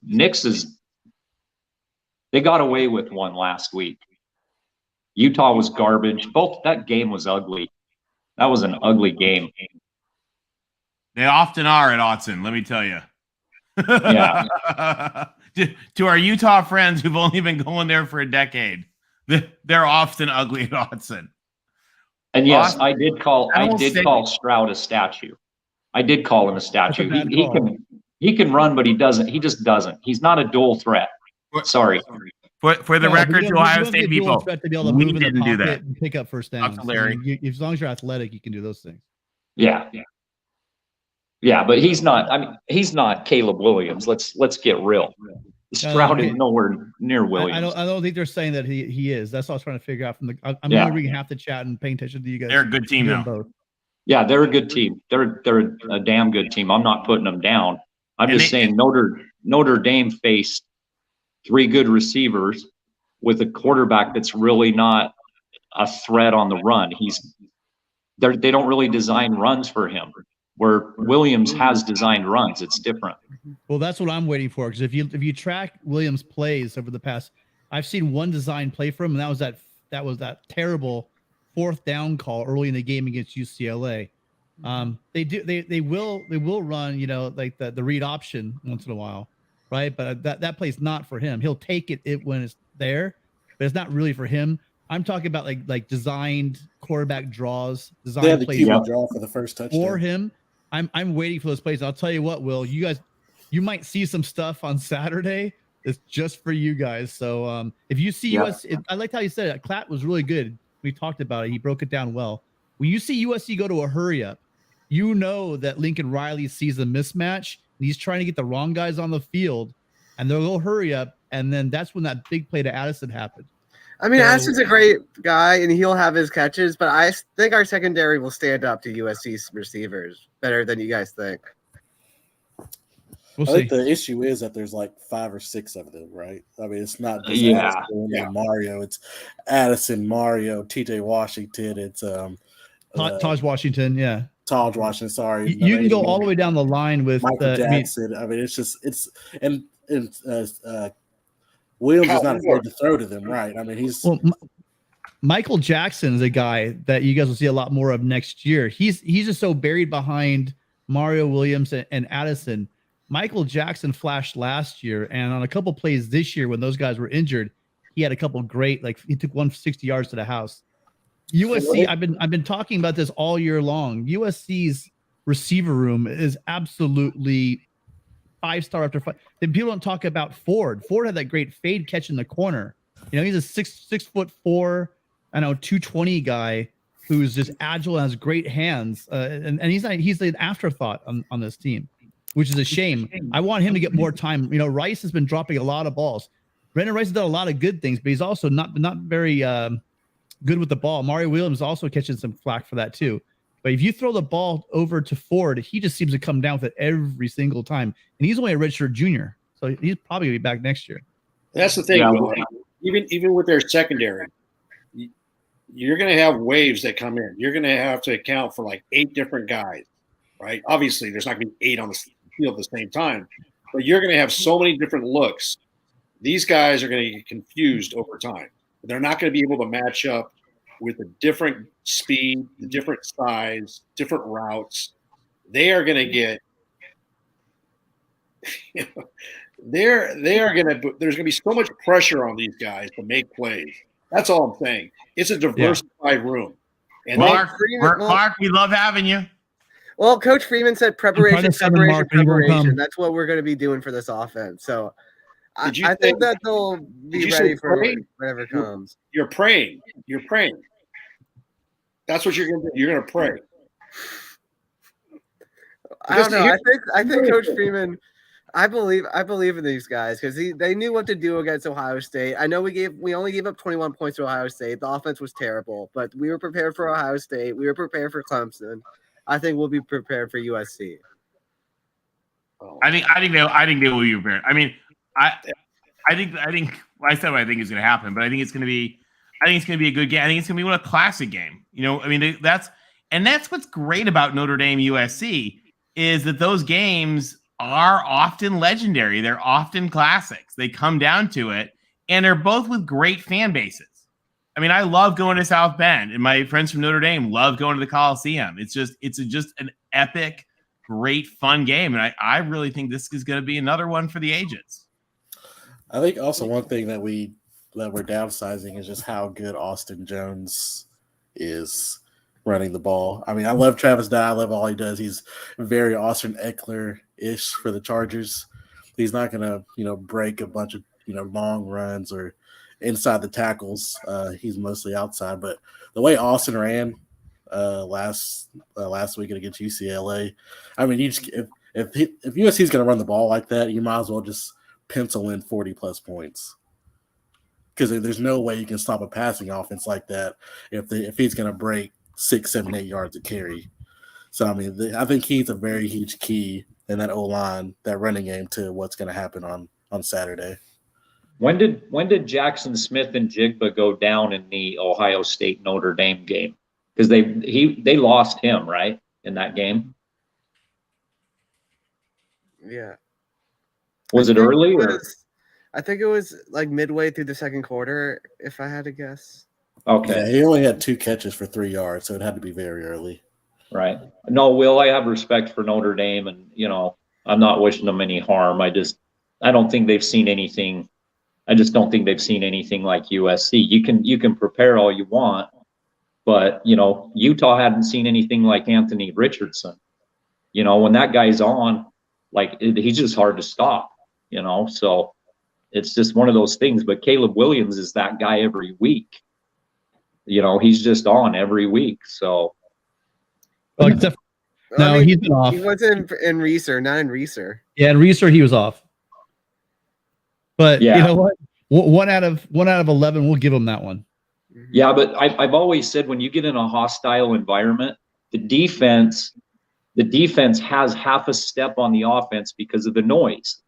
Like literally, they both get to tee off at the same time. The advantage is to the defense. That's why, it's hard at Reeser because the defense, they get that step. So the offense is backpedaling at the same time they're coming in. It's just different. That half a second is huge. And that's why Reeser is just hard to play in. And they have a good offensive line. So I don't know. There's also a lot of question. I don't know if you guys read all the articles about it. A lot of debate as to whether they were violating the PAC rules on fake crowd noise. Oh, those naughty beeves. There was a lot of, they brought in some special speakers for the USC game. And there were actually some really, USC folks were like, yeah, it's no different than playing in a full stadium because they're only playing in half a stadium. And they were like, well, it's no different than playing in a full stadium. It's just there weren't people or things for that to echo across coming from the other side. So we'll see. I was glad they got out with the win, but it was. I think there were some interesting phone calls the next day to the PAC offices to be like, what was going on here? I mean, were they really enforcing them? I mean, the Pac hates USC now that they're leaving. Yeah, that's part of the problem. I mean, I'll tell you, as long as they don't send us Mother Shed or Duddy, we'll be in good shape. I'll say this though, USC has to be 8 points better than Notre Dame because Notre Dame will block a punt. Like with Brian Mason as our special teams coordinator and Lincoln Riley not caring about special teams. Will, we don't punt very often, Will. Yeah. Okay, all right, Tim. All right. If you That's one way we've solved that. Funny. We literally don't punt very often. Just saying. They try not to.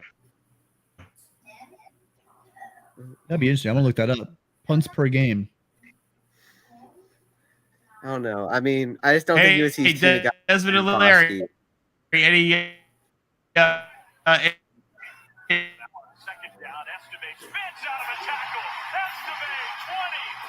Right here, Notre Dame. Someone have their. Foskey does worry me a lot. That's a wild card right there.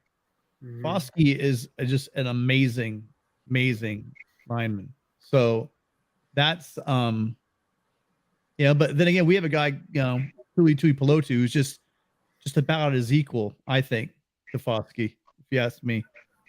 So it's a good counter. I disappeared in the matrix there for a second, guys. Sorry about that. My internet's kind of crappy tonight. Hey, we've got some folks waiting. Larry and Desmond, any final thoughts here? Yeah, go Beavs. Go Beavs, go Huskies. And Trojans, I'm pretty confident you got this. Sorry, Will. All right. But We'll see you, Larry. I'll see you on your new throne on Saturday. Yeah, so you guys remember. Wait. Knucklehead Riley. We've got the voice of college football riled up in the chat, I guess. Oh, do we? We must have pushed some buttons. Knucklehead Riley. Oh, Tim is the puppet master for this. Tim is so good at this. He's got like the marionettes going. I like it. Although, Mark, I think that's actually a pretty good point. I'm not gonna lie. Hey guys, it was the pooch kicks. Is what Hey, Larry, got thank you. Have a happy Thanksgiving. Have a great Thanksgiving, Larry. Gentlemen. Happy Thanksgiving. All right. Thanks, Larry. Talk to you soon, Larry. Yeah, there were weird. Riley said that the reason why I did it was that you said it was getting some good returns on the season on average. Kashmir Allen, if you guys don't know him, dude is lethal. He is lethal. And there was one particular one that and Riley owned up to it. He said, the ball wasn't struck very much. People don't realize you don't need to have a special teams coach. It's not like they're just running the kicker out there and telling him to do what you want. I mean, there's someone in charge of special teams that's making those calls, and they saw something that with our special teams have been anything but special. I'll say that right now. And so they try to pop it up. Usually you want that ball to get to about the 25 or the 30, but they pop one up really short. And Riley owned up to it. So yeah, it wasn't struck very well. Yeah, it was kind of a bad kick. It was a very bad kick, and they did a couple of them. But the thought behind it was they just didn't want to give Kashmir Allen a big return. All right, Desmond, anything else real quick? Yeah, I mean, just give luck to all the teams. I mean, obviously go USC. Sorry, Will, but I don't think it. I think it's 14-17 differential game. I just don't think once USC forces Notre Dame to throw the ball, trying to keep up with Caleb, that it's going to go very well. I think the D line is just going to start teeing off like they normally do. They're not going to tee off, man. I'm telling you, that is one thing that will not happen with our D line. We will push the Trojans back.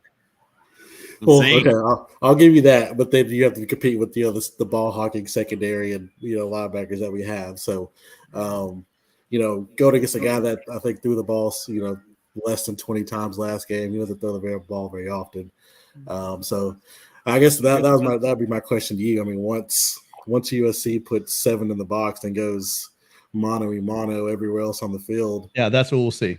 And I mean, let's face it, Will. Can I be honest? Well, hey, Jason, hang on. That's what Navy did in the second half against Notre Dame.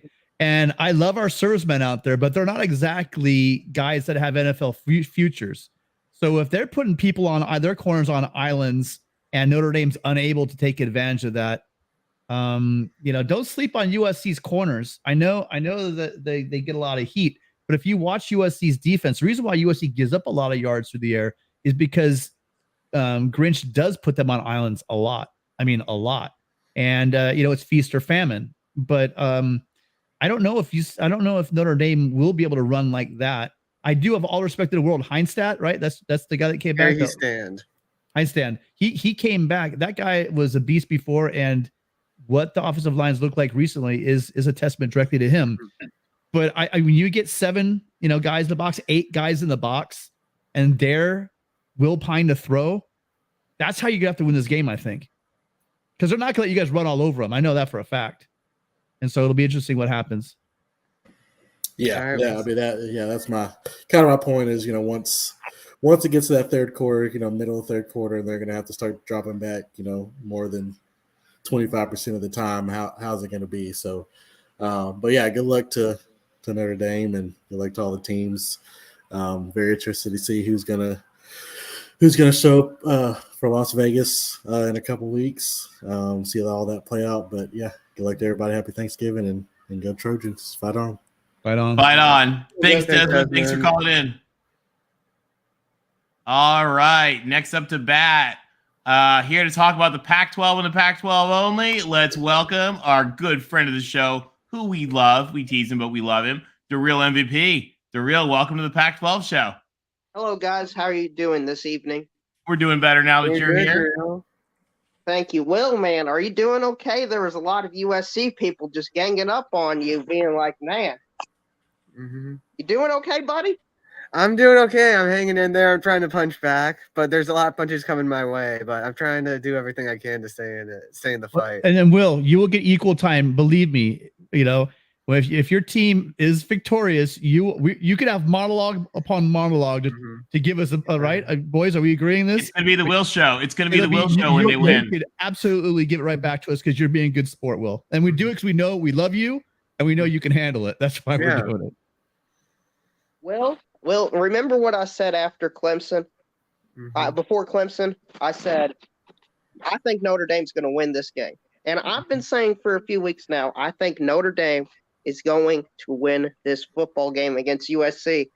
And to be honest, the reason is I don't trust USC's offensive and defensive lines of scrimmage. I don't either. I think Notre Dame's going to average like 8.5 yards per carry. They're just going to run it right down the middle.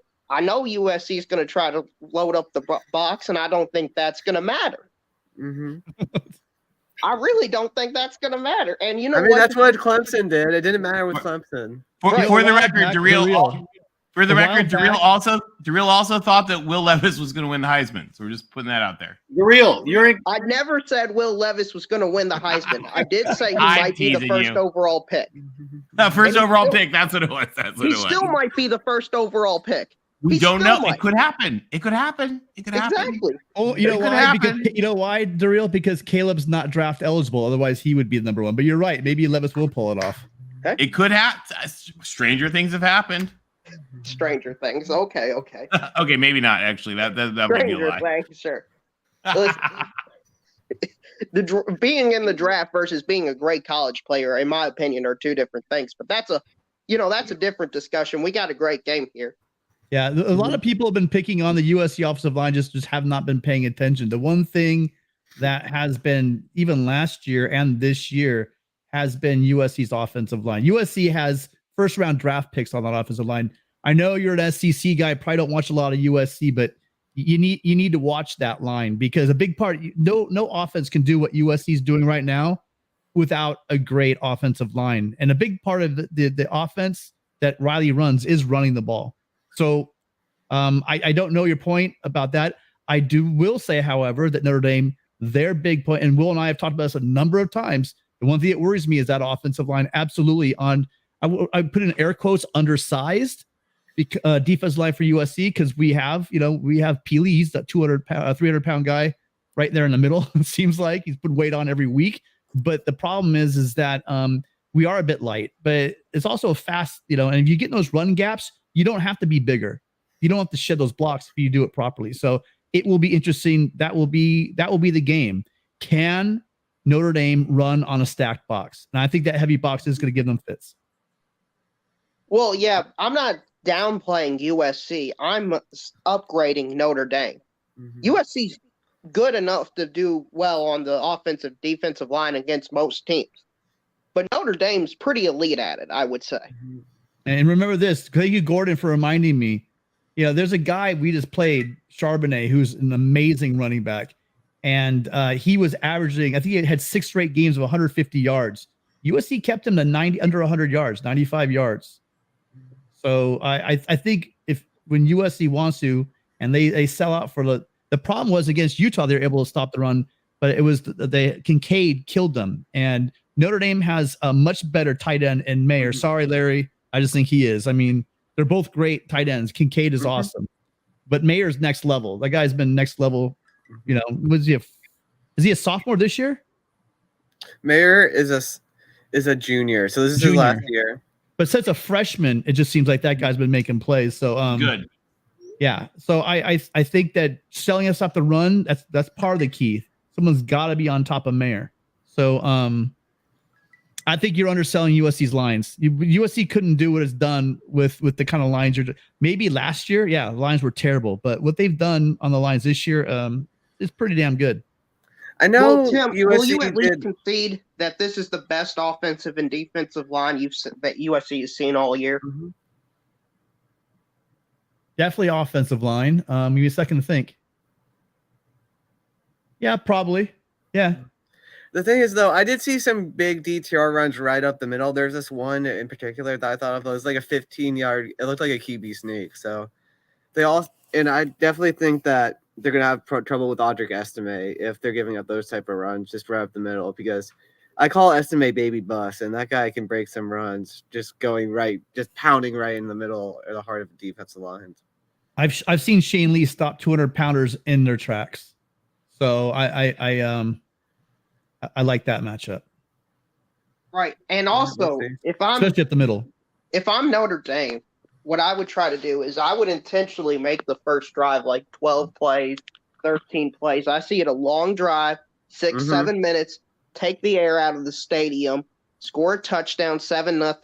And if it gets to 14-0 like UCLA had on USC, either team has a 2-possession lead, 14-0. I think the other team, we can write them off.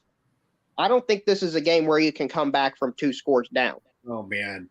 No, see, did you watch the last game? Have you seen our offense? Are you crazy? I don't know if you're just trolling us, I or think if you actually watch USC play. UCLA and Notre Because Dame nobody who knows football would say that. I think there's a slight upgrade there, Tim. No, I gotta tell you, nobody who's watched football would say that. Nobody. How many games have you seen, Darrell? Honestly, USC games this year. I've seen Oregon State. Okay. I saw UCLA.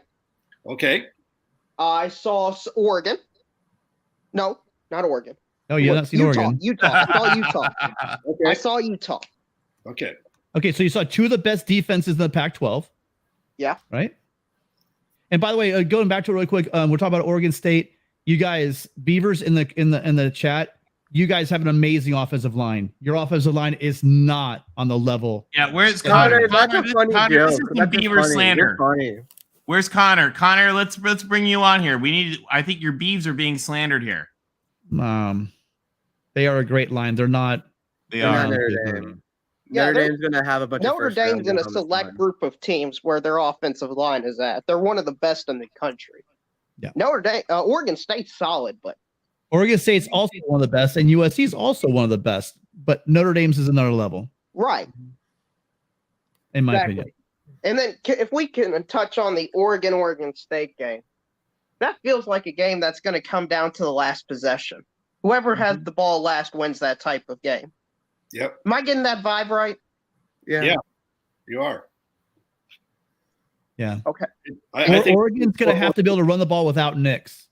They're going to have to generate talk about another good offensive line. Oregon's got a nice offensive line as well. They're going to have to be able to move the ball on the ground because that Beaver secondary is legit. And with Bo Nix on one wheel, unless he's back to his mobility, they're going to have to move the ball down the field. They're going to play press coverage. They're going to move. They have the ability. Their secondary, they have the ability to take away that little underneath screen stuff that they're getting away with last week. They won't be able to do that against this Oregon State secondary. No way. I mean, part of the reason why Caleb looks so bad and a lot of offenses and quarterbacks have looked so bad is because the Beaver secondary is that good.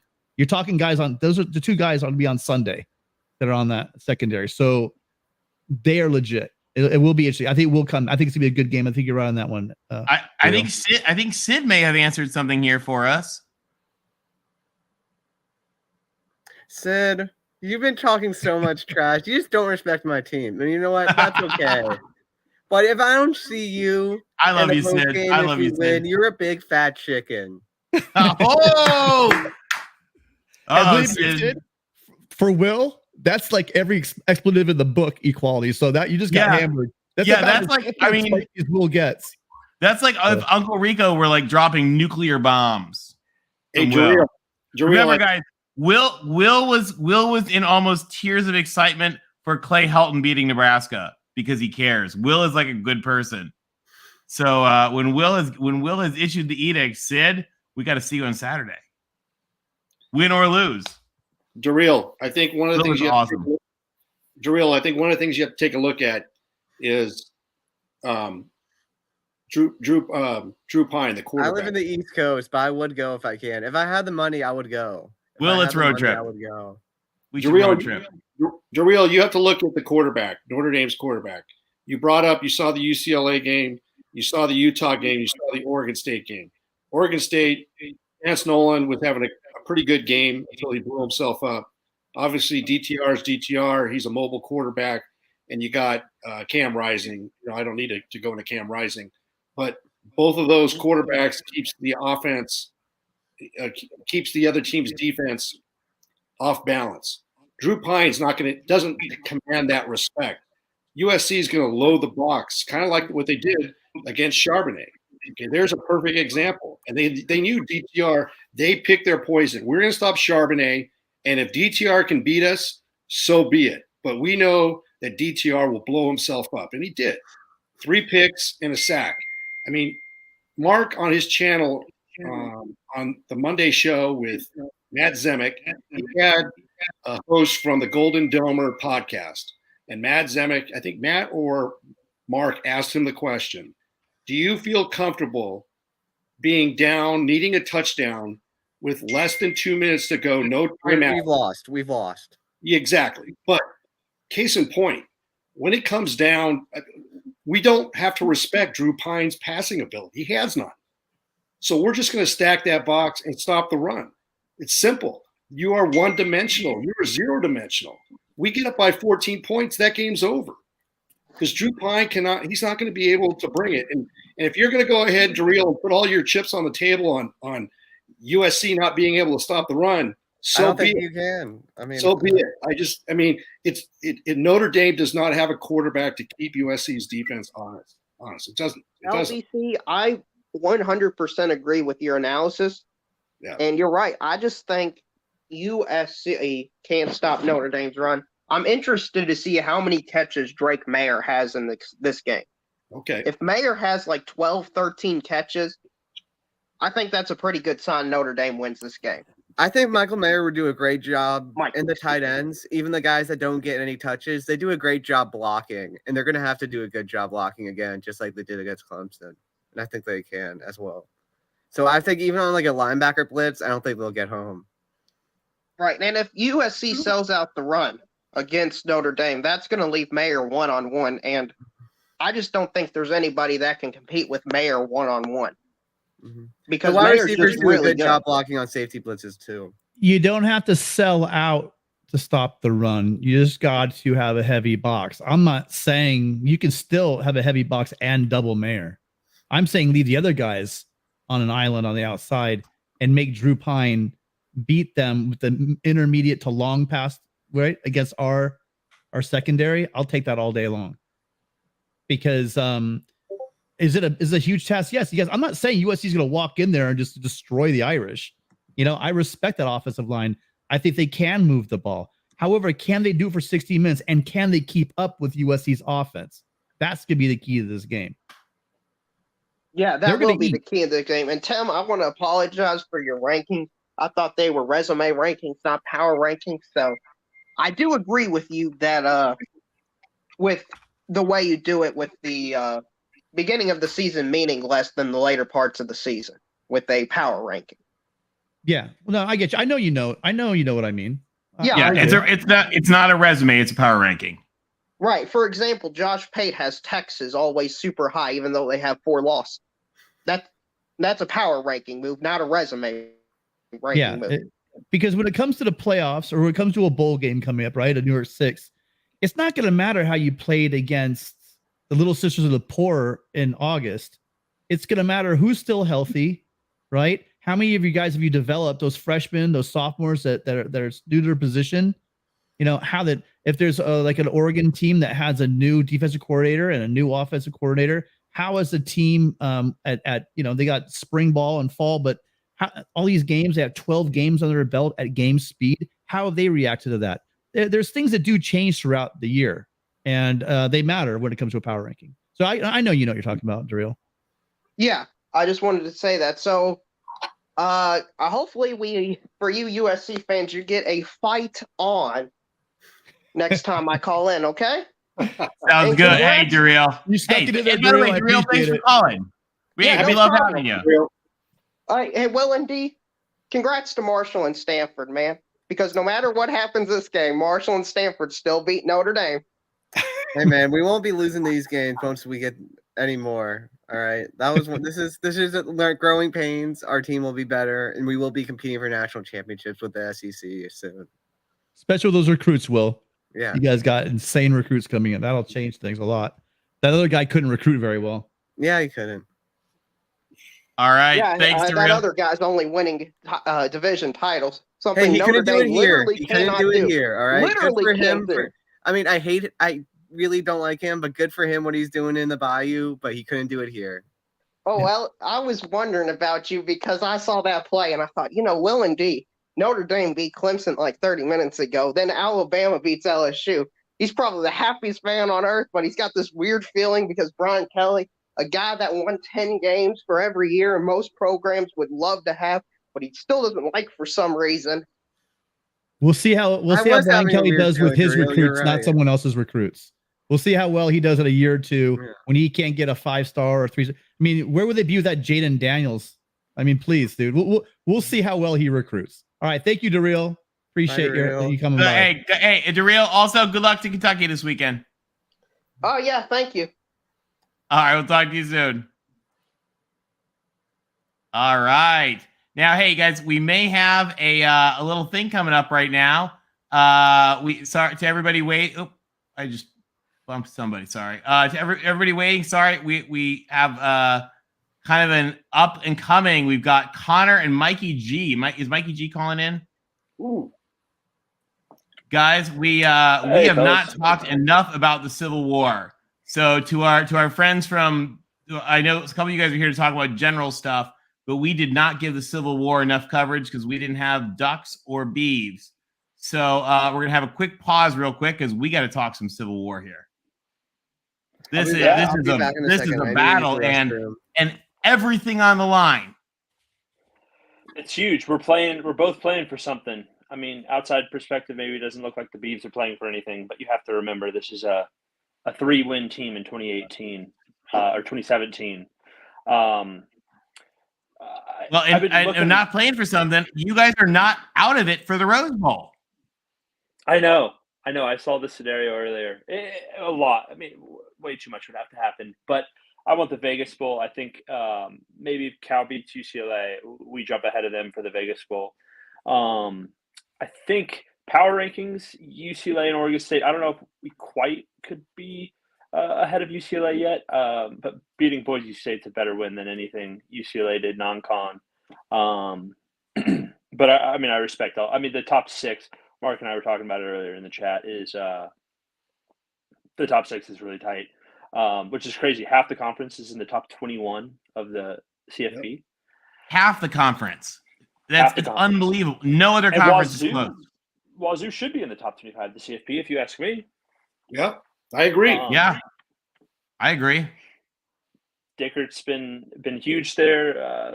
Lanning's been huge. He will be huge. I'll talk about that more in a second. But DeBoer, Williams, I know y'all are leaving, but still, we're renting y'all out another year. So, it's been a lot of fun on the Oregon front. guess. All right, I'll dive in. I talked with Ryan Winter last night, Sports Chat, about it. Good people. He's a cool dude.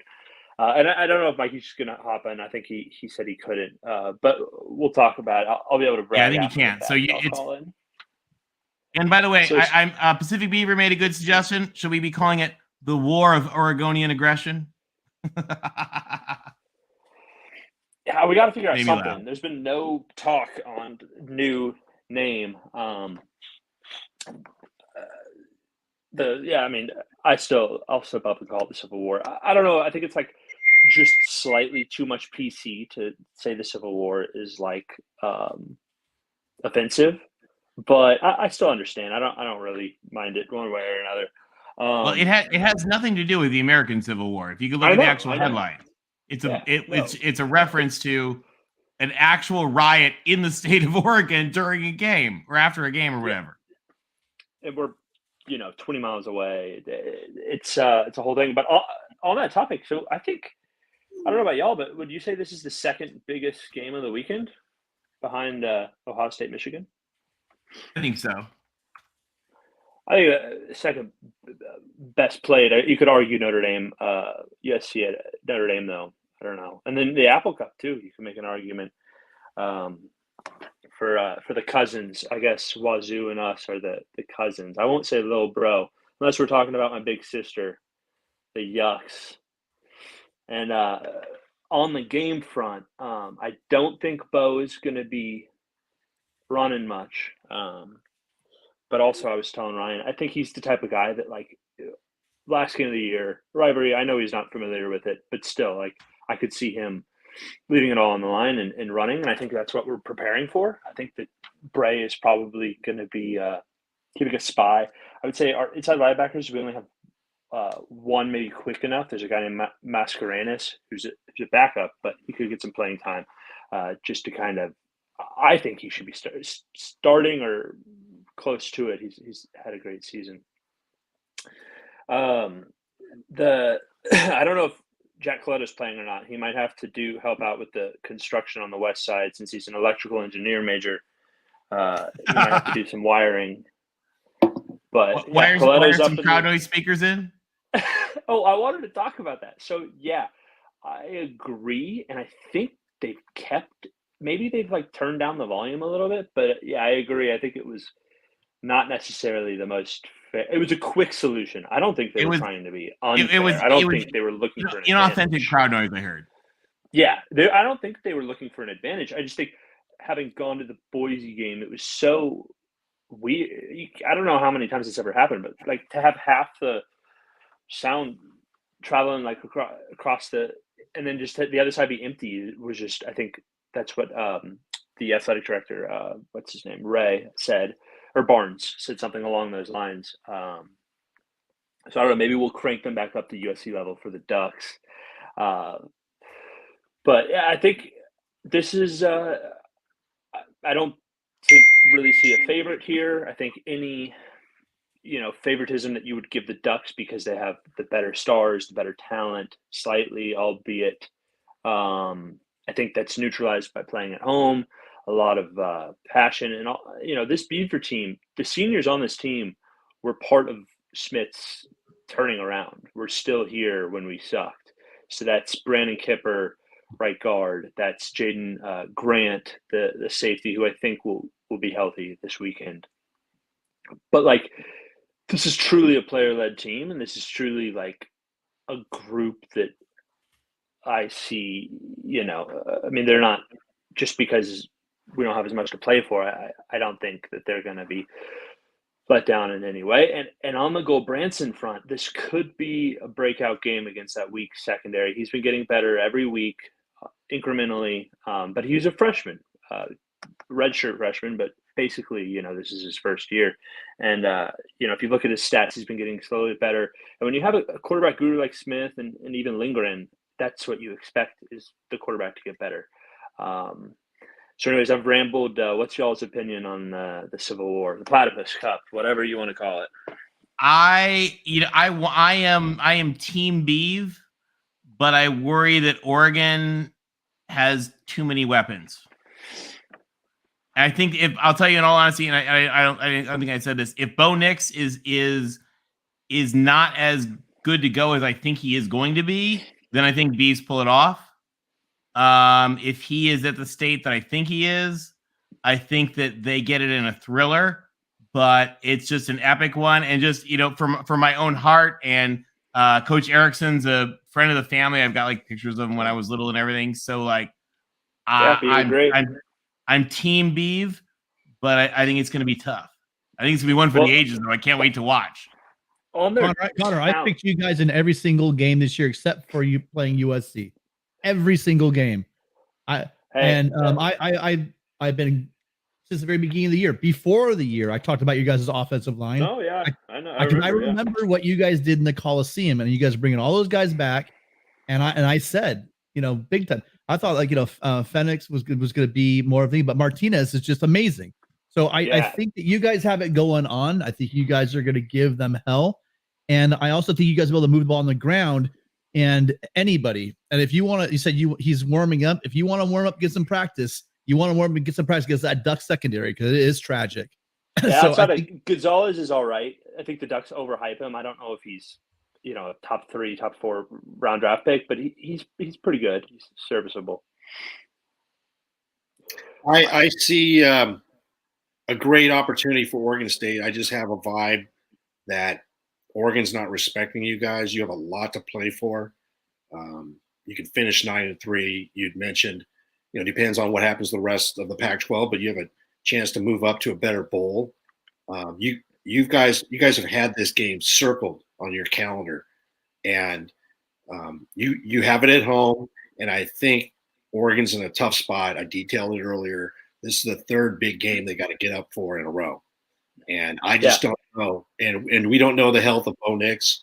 We don't know the health of their offensive line. I just see your will overpowering Oregon and winning by 4. It's going to be a close game. And, well, that's the key, Rick. I think that's a great point, is just the Beavs have been rolling. I mean, sure, we haven't been playing anybody, but the Ducks have been fighting. And are they going to get back up for round 3? We'll see. I will say the seniors, the Beavs have only beaten all the guys on the team, including Smith, the Ducks, the 1 year in 2020, which was COVID year. It was at home, but is it really a home game when nobody's there? It was 1-2 Oregon State versus 3-0 Oregon. It was just so weird to watch the highlights. It was in the fog. It was a weird game. So the Beavs feel like we still haven't gotten one over on the Ducks. And if you remember, there's some animosity too, because in the 4th quarter of last game, the Ducks were up big or decent, 2-3 scores. We came back, made it a 1-score game. Yes. And Gould, number 15, and Harrison, number 0, got into it with their guys. I think their safety, Dante Moore, who's still there. He got into there was pushing, and nothing really was thrown, but it was close to being a type of brawl, like benches clearing type brawl. And so I think these players remember that. There's a lot of players from Oregon on these rosters, and they don't like each other. It's a family thing. It's Oregon, I think, likes to say Washington is their rival to disrespect us. And sure, that's a great rivalry as well. But this game is circled, and I think Lanning will learn. I think he probably already expects it to kind of be the way that it's going to be. But yeah, I mean, these coaching staffs, I respect the hell out of them, and I think maybe even what's his name, Dillingham, has proved me way wrong. He could maybe get a head coach job at maybe ASU. But as far as Lanning goes, I heard that he's taken the play sheet and he's calling defensive plays, which is funny because Smith has, I think, as the season progressed, called more and more offensive plays instead of Lindgren. So it's going to be interesting to see, does Lanning call the defense, because they looked way better when Lanning took over after halftime against Utah. He had a call sheet in his hand, which is what gave it away. And I think he said as much. And then how much is Smith going to play call when it comes down to the wire, 4th quarter, when the plays matter? Is Smith going to say, "Hey, I got this," or is Lanning going to do the same? That'll be interesting to watch. All right, Connor, we got to wrap up here, but give us your final score prediction here. Yeah, nothing more. 20s, 30s, scored in the 20s, 30s. I think our defense is pretty good. Their defense is all right. We're not going to do too much on offense. I'll go 27-24 Beavs. And Will on the offensive line front. I looked into it. Y'all are pretty freaking good. They're pretty good. They're pretty good. Finalists last year. We're not this year. We lost one guy from the line. But I'll put Jim Mahelchik, our offensive line coach, up against anybody. I'm sure he's good. I'm sure he's good. Well, I mean, we probably just have more talented guys, but I'm sure he's really good at his job. That's definitely true. Yeah, I was looking at y'all's 247s and shit. But yeah, I mean, he takes low threes.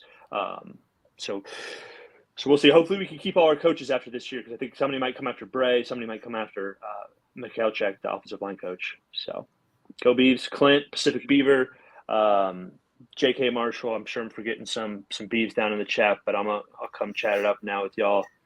So go Beavs, back to Pack. Beavs. Go Beavs, Connor. All season. Good luck, Y'all been Connor. awesome. This has been a lot of fun. Cool, All right, man. hopefully we'll see you in the post-game chat. Good luck. All right, see you. All right, moving on. Next line is Jeffrey from Only Talk Sports. Jeffrey, who is always a good caller and good friend of the show. There he is. Welcome. What's up, Jeffrey? What do you got the Pac-12 games coming up this week? Yeah, Will, he dragged me Jeffrey, out. on mute. Man. I was going to bed, getting ready for Thanksgiving. It's like, nah, I'll come on. But yeah, there's these games. I mean, this is fantastic for the Pac-12. These are headliner games, and the fact that outside of Ohio State, Michigan, the best games of the weekend are in the Pac-12 is fantastic. I mean, Washington State, Oregon State, Notre Dame, USC, they're all fantastic games. I mean, my picks personally, I think Oregon State's going to beat Oregon. That's my prediction. So Connor Johnson likes me, obviously. I think Oregon State's going to win 31-28. Oregon could win. Bo Nix, like you said, Tony, it's going to come down to whether, how 100% he is or whatever. If he's playing lights out, then they're probably going to win. But Corvallis is weird. Oregon State's a tough place to play. It's one of the smaller stadiums in the country, and half of it's demolished. But it's still a great environment. It's insane. So I just think they're going to get it done. I hope to see the Beavers get it done. Washington State. Washington State's a tough place to play too, but I just see Washington pulling it out. I think they're having a great season. I think it's going to be a close game, but I think Penix is going to pull it out. And then Will didn't like it, but I wanted to pick Notre Dame, but I'm going USC. I think USC is going to pull it out 35-31 over Notre Dame. I just think that what I saw last week from USC, they want to make the playoff, and Notre Dame's offense is just not going to be able to keep up with USC. I don't think that they're going to be able to score enough points. I know they scored 44 on Boston College, but I think USC is going to take care of business on Notre Dame. But those are my thoughts on the big games.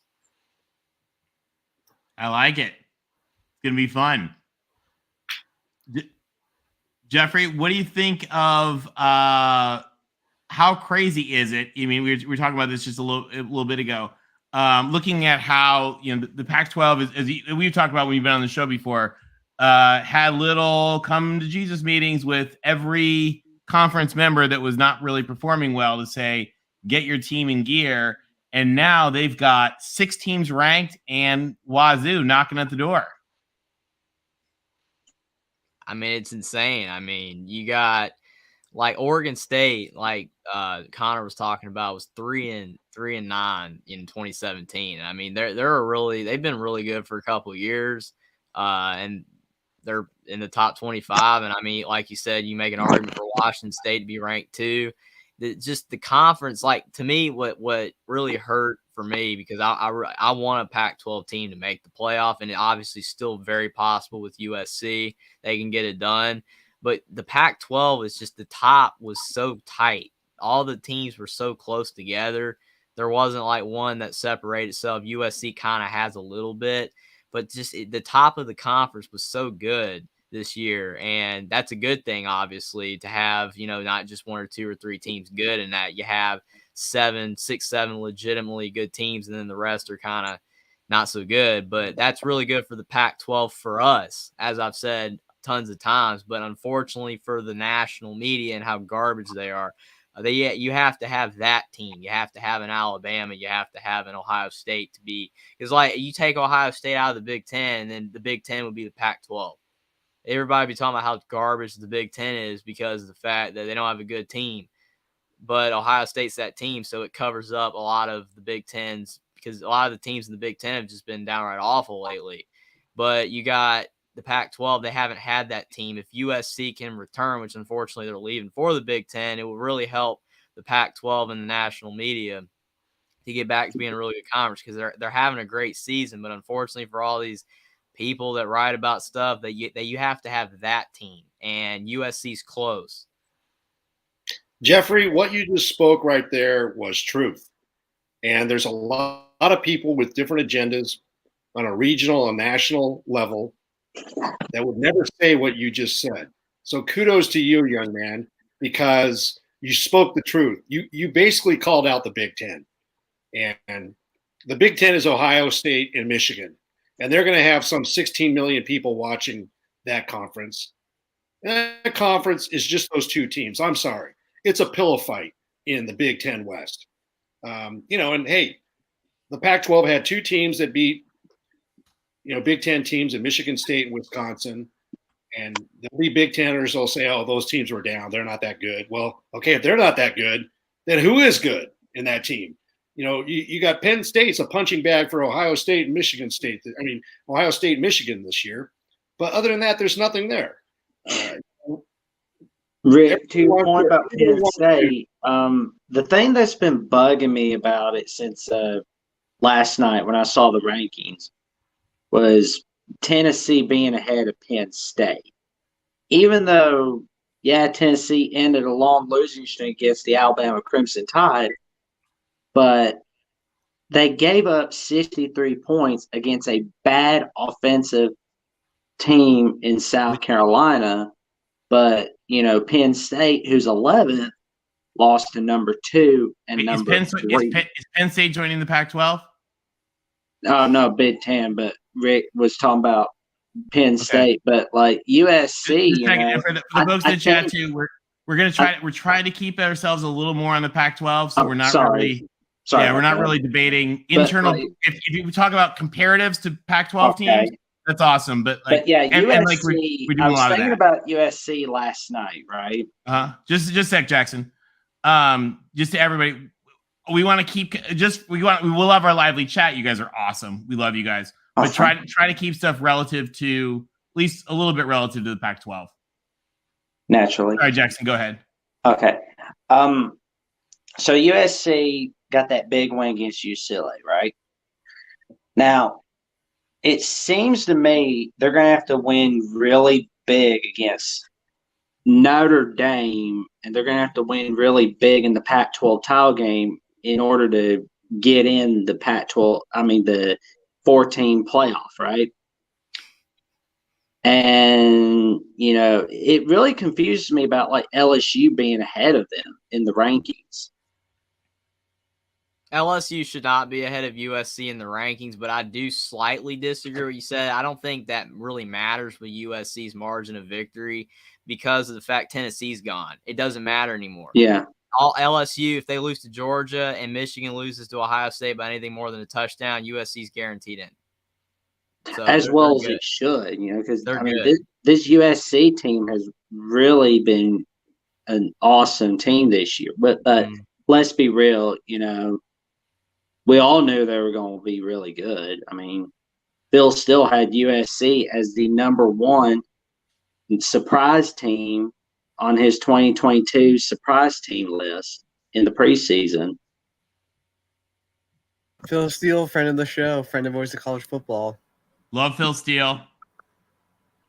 Oh yeah, Phil Steele rules. I buy those magazines every summer. Sometimes when I listen to read the chat or listen to people, even nationally, people that like on Fox, and sometimes I wonder what's going on. Like, did they start watching football like 4 years ago? Ooh. Because they talk about the fact that how the Pac-12 is this, Pac-12 is that. The Pac-12 isn't the Pac-12 from 2018 through 2021. That's not the Pac-12. That's an anomaly. And anybody that knows football knows that the last 3 or 4 years. Now you got your SEC guys that pile on. You got some people that don't know football that pile on. But the Pac-12, outside of these 4 years, is always in the conversation. So I don't understand where this narrative began. I'm pretty sure it started with maybe a network that doesn't have a lot of stake in the Pac-12. It can be a number of things. But what I will tell you is that the Pac-12 is playing as well as most of the other conferences that aren't called the SEC. Right. Yeah, and I said the comparison to the Big Ten with Ohio State, and obviously you can throw Michigan in there too, and the Big Ten would be garbage if it wasn't for those two teams. But the ACC is even worse.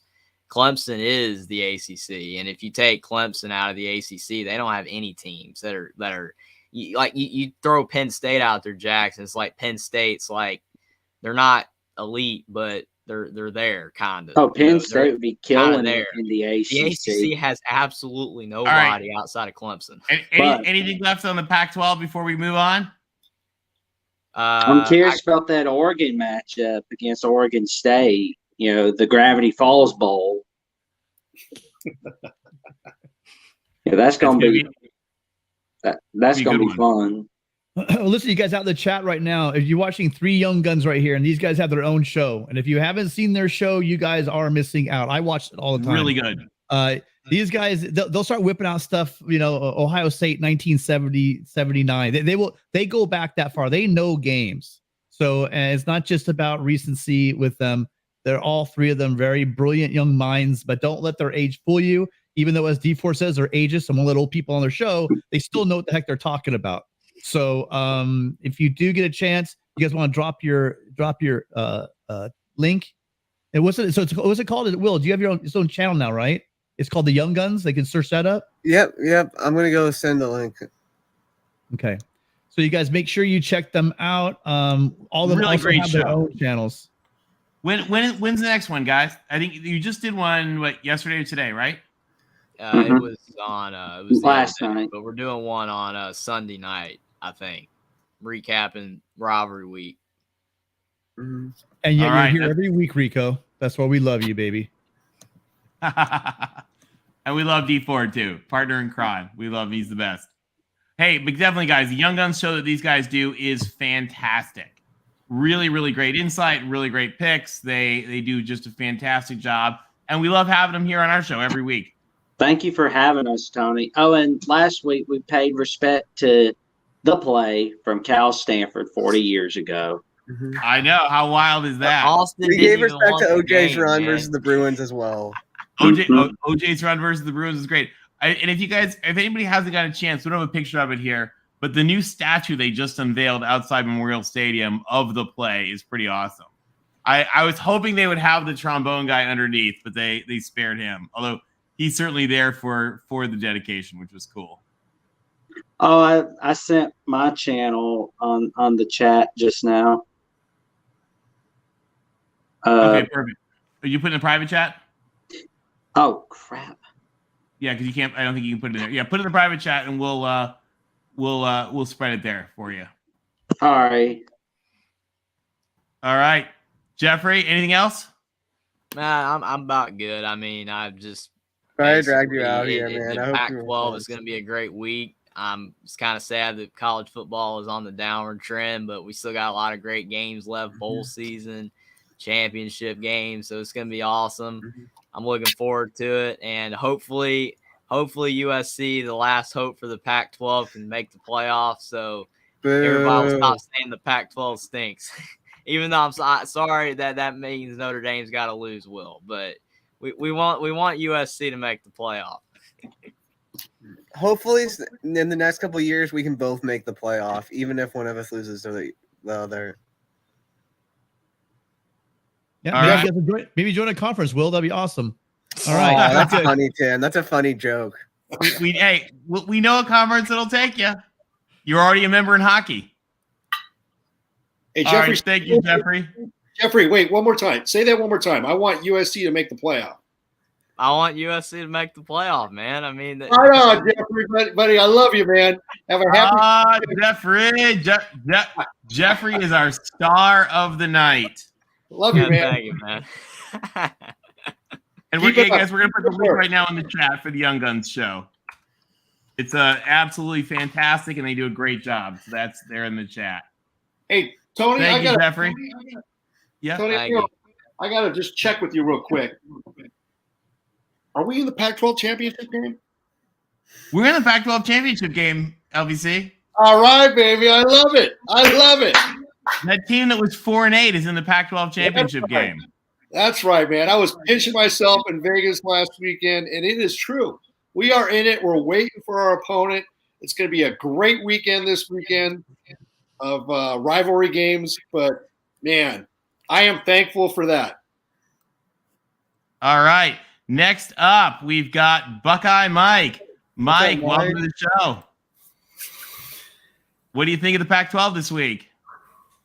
I love you guys, but I'm sorry because where'd it go? Give me Notre Dame to win this. All right, so you got Notre Dame. Anything else? Other picks? What about Oregon State? What do you think there? Yeah, that's a big Oregon. one. Got Oregon. Washington State. What about that? Washington. What about the game are you looking forward to territorial the most battle? then, Mike? Which one? What game are you looking forward to the most? Are you going to watch any of them? Well, I'm trying to figure out how to do a live play-by-play for USC Notre Dame. That's quite a hassle. I can show you, but it'll probably get your channel shut down. So you want to be careful with that stuff. You can't actually do a live stream. We figure it out, but I think it breaks the terms of service. So Yeah, so we don't do that publicly. What? I'll help you out, Mike. Just Mike, email me. How do you see Notre Dame beating USC? What's your angle? What's your vision? Notre Dame's run game is pretty good. Finally, if this game was like a month ago, USC would stomp a mud hole in them. I think the secondary could possibly be a problem, but it sounds to me like it's all in the trenches. The only way at USC I think can win this is Caleb Williams is the outlier. As much as I've never liked him, he's a good quarterback.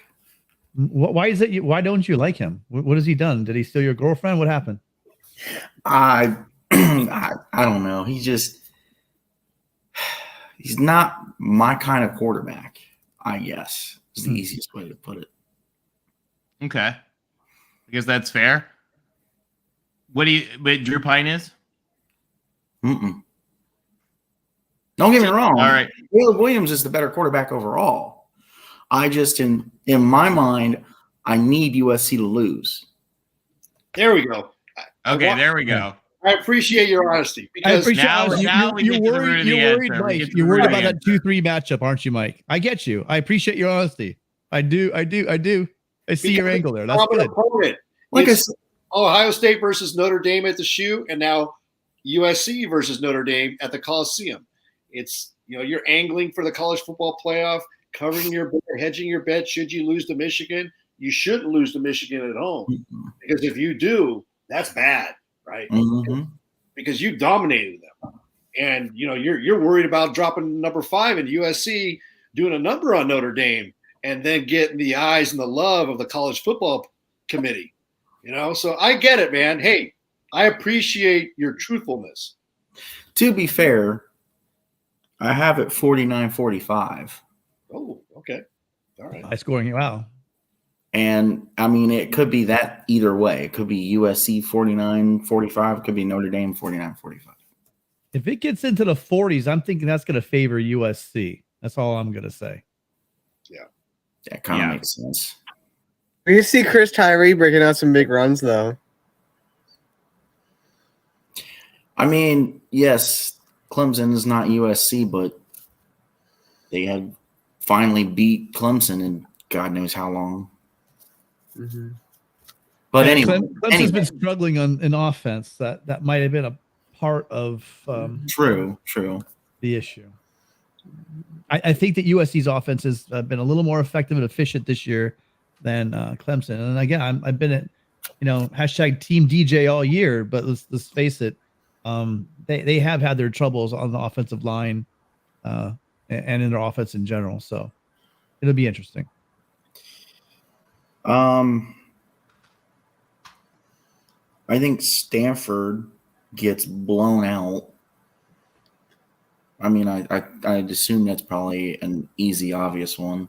Well, BYU hasn't been playing so hot this year, but Yeah, but Stanford looks better against Cal.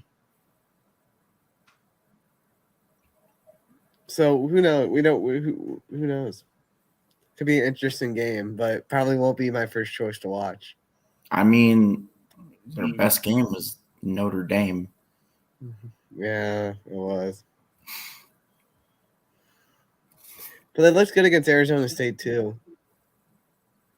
I actually have Arizona State for that one. Ooh. You think Emory Jones will make enough plays? I have it 20-17. That'll be a good game. Yeah.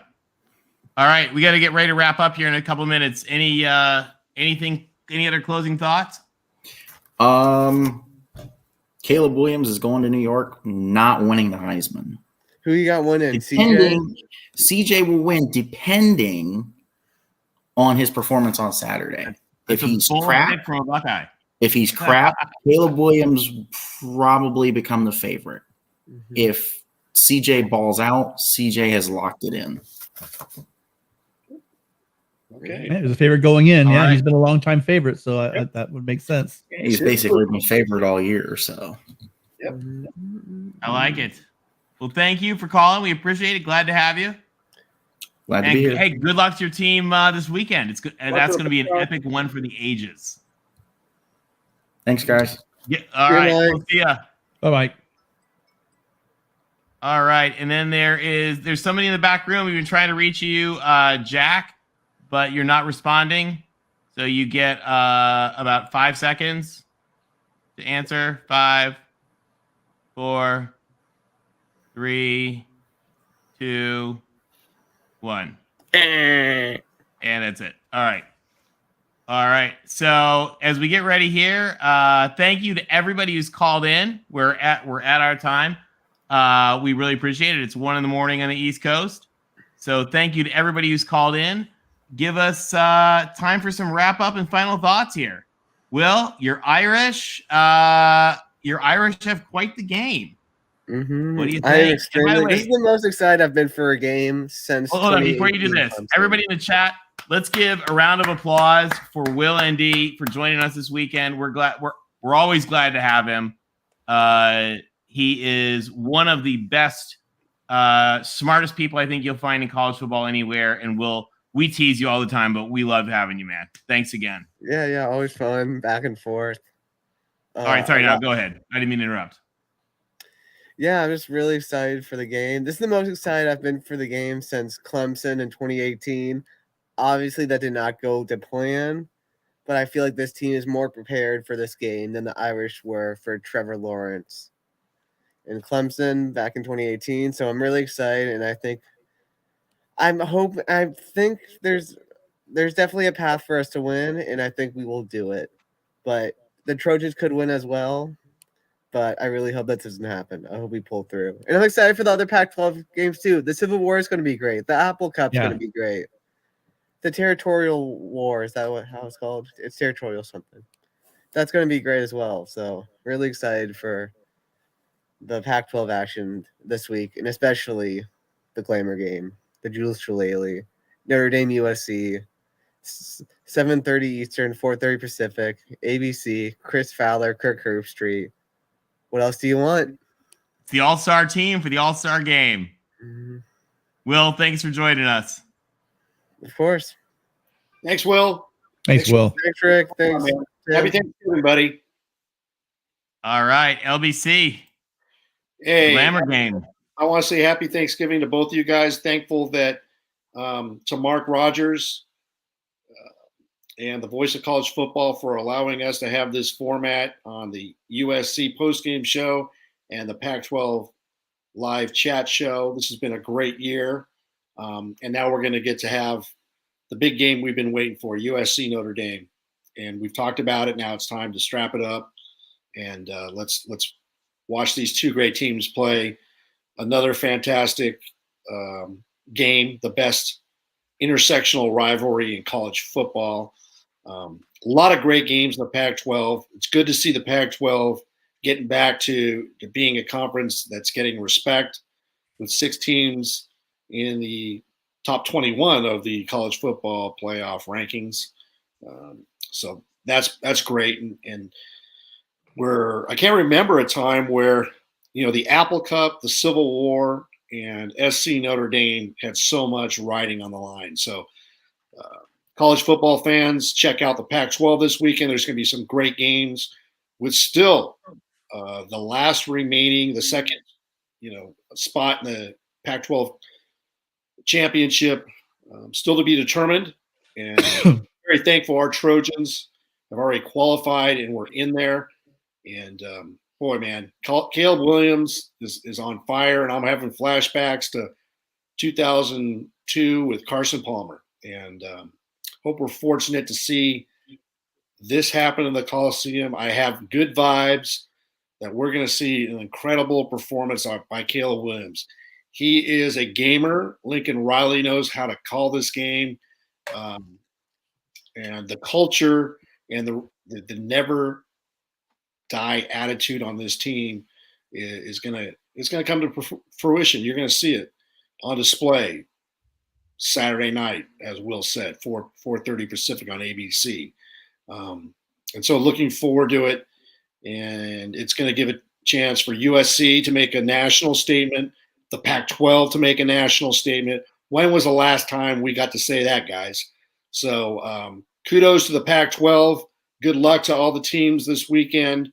Enjoy your Thanksgiving, and let's have a great college football weekend as we wrap it up and go into the championship portion of the schedule. Good night, everybody. Thank you for joining. Have a happy Thanksgiving. All right, Rick. Happy Thanksgiving, Rick. Tim, what do you think about these games? Yeah, I just want to stay with Rick's theme of Thanksgiving. Again, thank you, Mark Rogers, a great community we have here. Thank you to Tony and Rick for being just the most amazing guys just to hang out with. We would probably do this for free. Well, actually, we'd probably do this on our free time anyway. So it's just nice to be with you guys, be with the chat. We met so many great Pac-12 fans. So wait for some of you Arizona and Stanford and Cal fans to show up and talk about our great conference.